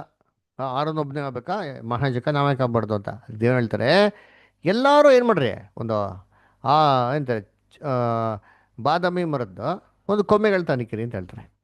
ಯಾವ ಕೊಂಬೆ ಹೂ ಬಿಟ್ಟಿರ್ತದೋ ಆ ಕೊಂಬೆ ಒಡೆಯಾನೇ ಏನಾಗಬೇಕು, ಯಾಜಕ ವಂಶದವರಾಗಿರ್ಬೇಕು ಅಂತ ನೋಡ್ತಾರೆ. ಆವಾಗ ಎಲ್ಲರೂ ತಂದು ಕೊಡ್ತಾರೆ, ಎಲ್ಲರೂ ತೊಗೊಂಡೋಗಿ ದೇವ್ರ ಗುಡಲ್ಲಿ ಇಡ್ತಾರೆ. ನೆಕ್ಸ್ಟ್ ಡೇ ಬೆಳಿಗ್ಗೆ ಎದ್ದು ನೋಡಿದ್ರೆ ಆರೊಂದು ಮಾತ್ರ ಏನಾಗಿರ್ತದೆ, ಚಿಗುರಿರೋದು ಮಾತ್ರ ಅಲ್ಲ, ಹೂ ಬಿಟ್ಟು ಕಾಯ ಬಿಟ್ಬಿಡ್ತಾರೆ. ಬೇರೆಯವ್ರದ್ದು ಯಾರು ಮಾಡಿಲ್ಲ. ಇದೇನಪ್ಪ ಅಂದರೆ ಚೂಸನ್ ಪ್ರೀಸ್ಟ್ಹುಡ್, ದೇವರು ಆದುಕೊಂಡಂತ ಯಾಜಕ ವರ್ಗದ ಏನು ಮಾಡ್ತಾರೆ, ಅಲ್ಲಿ ಸೂಚನೆ ಮಾಡ್ತಾರೆ. ಎಲ್ಲಿ ಕೊಟ್ಟಾರೆ? 1 ಪೇತ್ರ 2:9 ಓದ್ರಿ. 1 ಪೇತ್ರ 2:9.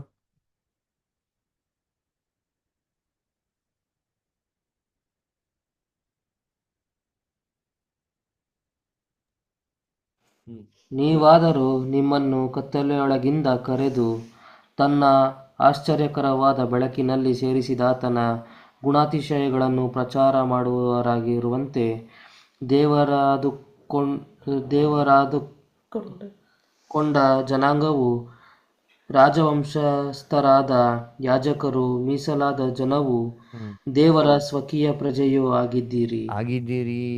ನೋಡ್ರ ಎಂದ್ರೆ ಯಾಜಕ ವಂಶದವರು ಅಲ್ವರ ಏನ್ರಿ ಆರೋನಿಕ್ ಪ್ರೀಸ್ಟ್ಹುಡ್ ನಾವೇನ್ರಿ ಪ್ರೀಸ್ಟ್ಹುಡ್. ಸರಿ, ಇಲ್ಲಿ ಏನ್ರಿ 10 ಪ್ರಮಾಣಗಳು ಇಟ್ಟಿರ್ತಿದ್ರು ಅಲ್ವರ. ಇದು ಲಾ ಅದು ಸಮ್ಮರಿ ರೀ ಅಲ್ವರ. ಲಾ ಅಂದ್ರೆ ಏನು? ಲಾನ ಓದೋದು ಯಾರು? ನ್ಯಾಯಾಧಿಪತಿಗಳು, ಜಡ್ಜಸ್. ಅದರ ಲಾ ಗೊತ್ತಿರ್ತಾನೆ ಅವರು ಜಡ್ಜ್ ಮಾಡಕ್ ಸಾಧ್ಯ ಅದರ. ಇದೇ ಥರ ಸಭೆ ದೇವರು ಕೊಡಂಥ ಪುರಸ್ಕಾರ ಏನಪ್ಪ ಅಂದ್ರೆ ಅವ್ರು ಇಡೀ ಲೋಕಕ್ಕೆ ಏನು ಮಾಡೋದು? ನ್ಯಾಯ ತೀರ್ಪು ಮಾಡ್ಬೋದು.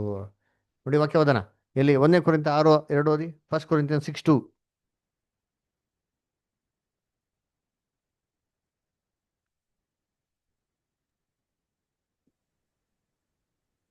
ದೇವಜನರು ಲೋಕಕ್ಕೆ ತೀರ್ಪು ಮಾಡುವರೆಂಬುದು ನಿಮಗೆ ತಿಳಿಯೋದು. ಲೋಕವು ನೋಡ್ರ, ದೇವ್ರ ಮಕ್ಕಳು ಏನ್ರಿ ಲೋಕಕ್ಕೆ ತೀರ್ಪು ಮಾಡ್ತಾ ಹಂಗಾರೆ ಇವೆಲ್ಲ ಜಡ್ಜಸ್ ರೀ. ಜಡ್ಜಿಗೆ ಏನಾಗಿರ್ಬೇಕು? ನ್ಯಾಯಪ್ರಮಾಣ ಬಗ್ಗೆ ಗೊತ್ತಿರಬೇಕು. ಹಂಗಾರೆ ದೇವ್ರು ಏನು ಮಾಡ್ತಾರೆ? ಸಭೆಗೆ ಏನ್ರಿ ನ್ಯಾಯಾಧಿಪತಿ ಅವನ ಕೆಲಸ ಕೊಡ್ತಾರೆ. ಹಂಗಾರೆ ಈ 3 ಅಂದ್ರೆ ಏನಪ್ಪ ಅಂತಂದರೆ, ಸಭೆ ದೇವ್ರ ಚಿತ್ತ ಇದೆ, ಭೂಲೋಕದ ಓಟ ಮುಗಿಸಿ ದೇವರ ಸನ್ನಿಧಾನ ಸೇರಿಕೊಂಡ್ರೆ ದೇವರಿಗೆ ರಾಜರಾಗಿರ್ಬೋದು, ಏನ್ರಿ ಯಾಜಕ ವಂಶದವರಾಗಿರ್ಬೋದು, ನ್ಯಾಯಸ್ಥಾಪಕಗಳಾಗಿರ್ಬೋದು. ಎಲ್ಲಪ್ಪ ಇದೆ ವಾಕ್ಯ. ಪ್ರಕಟಣೆ 20ನೇ ಅಧ್ಯಾಯ 6ನೇ ವಾಕ್ಯ ಹೋದ್ರಿ. ಪ್ರಕಟಣೆ 26 ಹೋದ್ರಿ.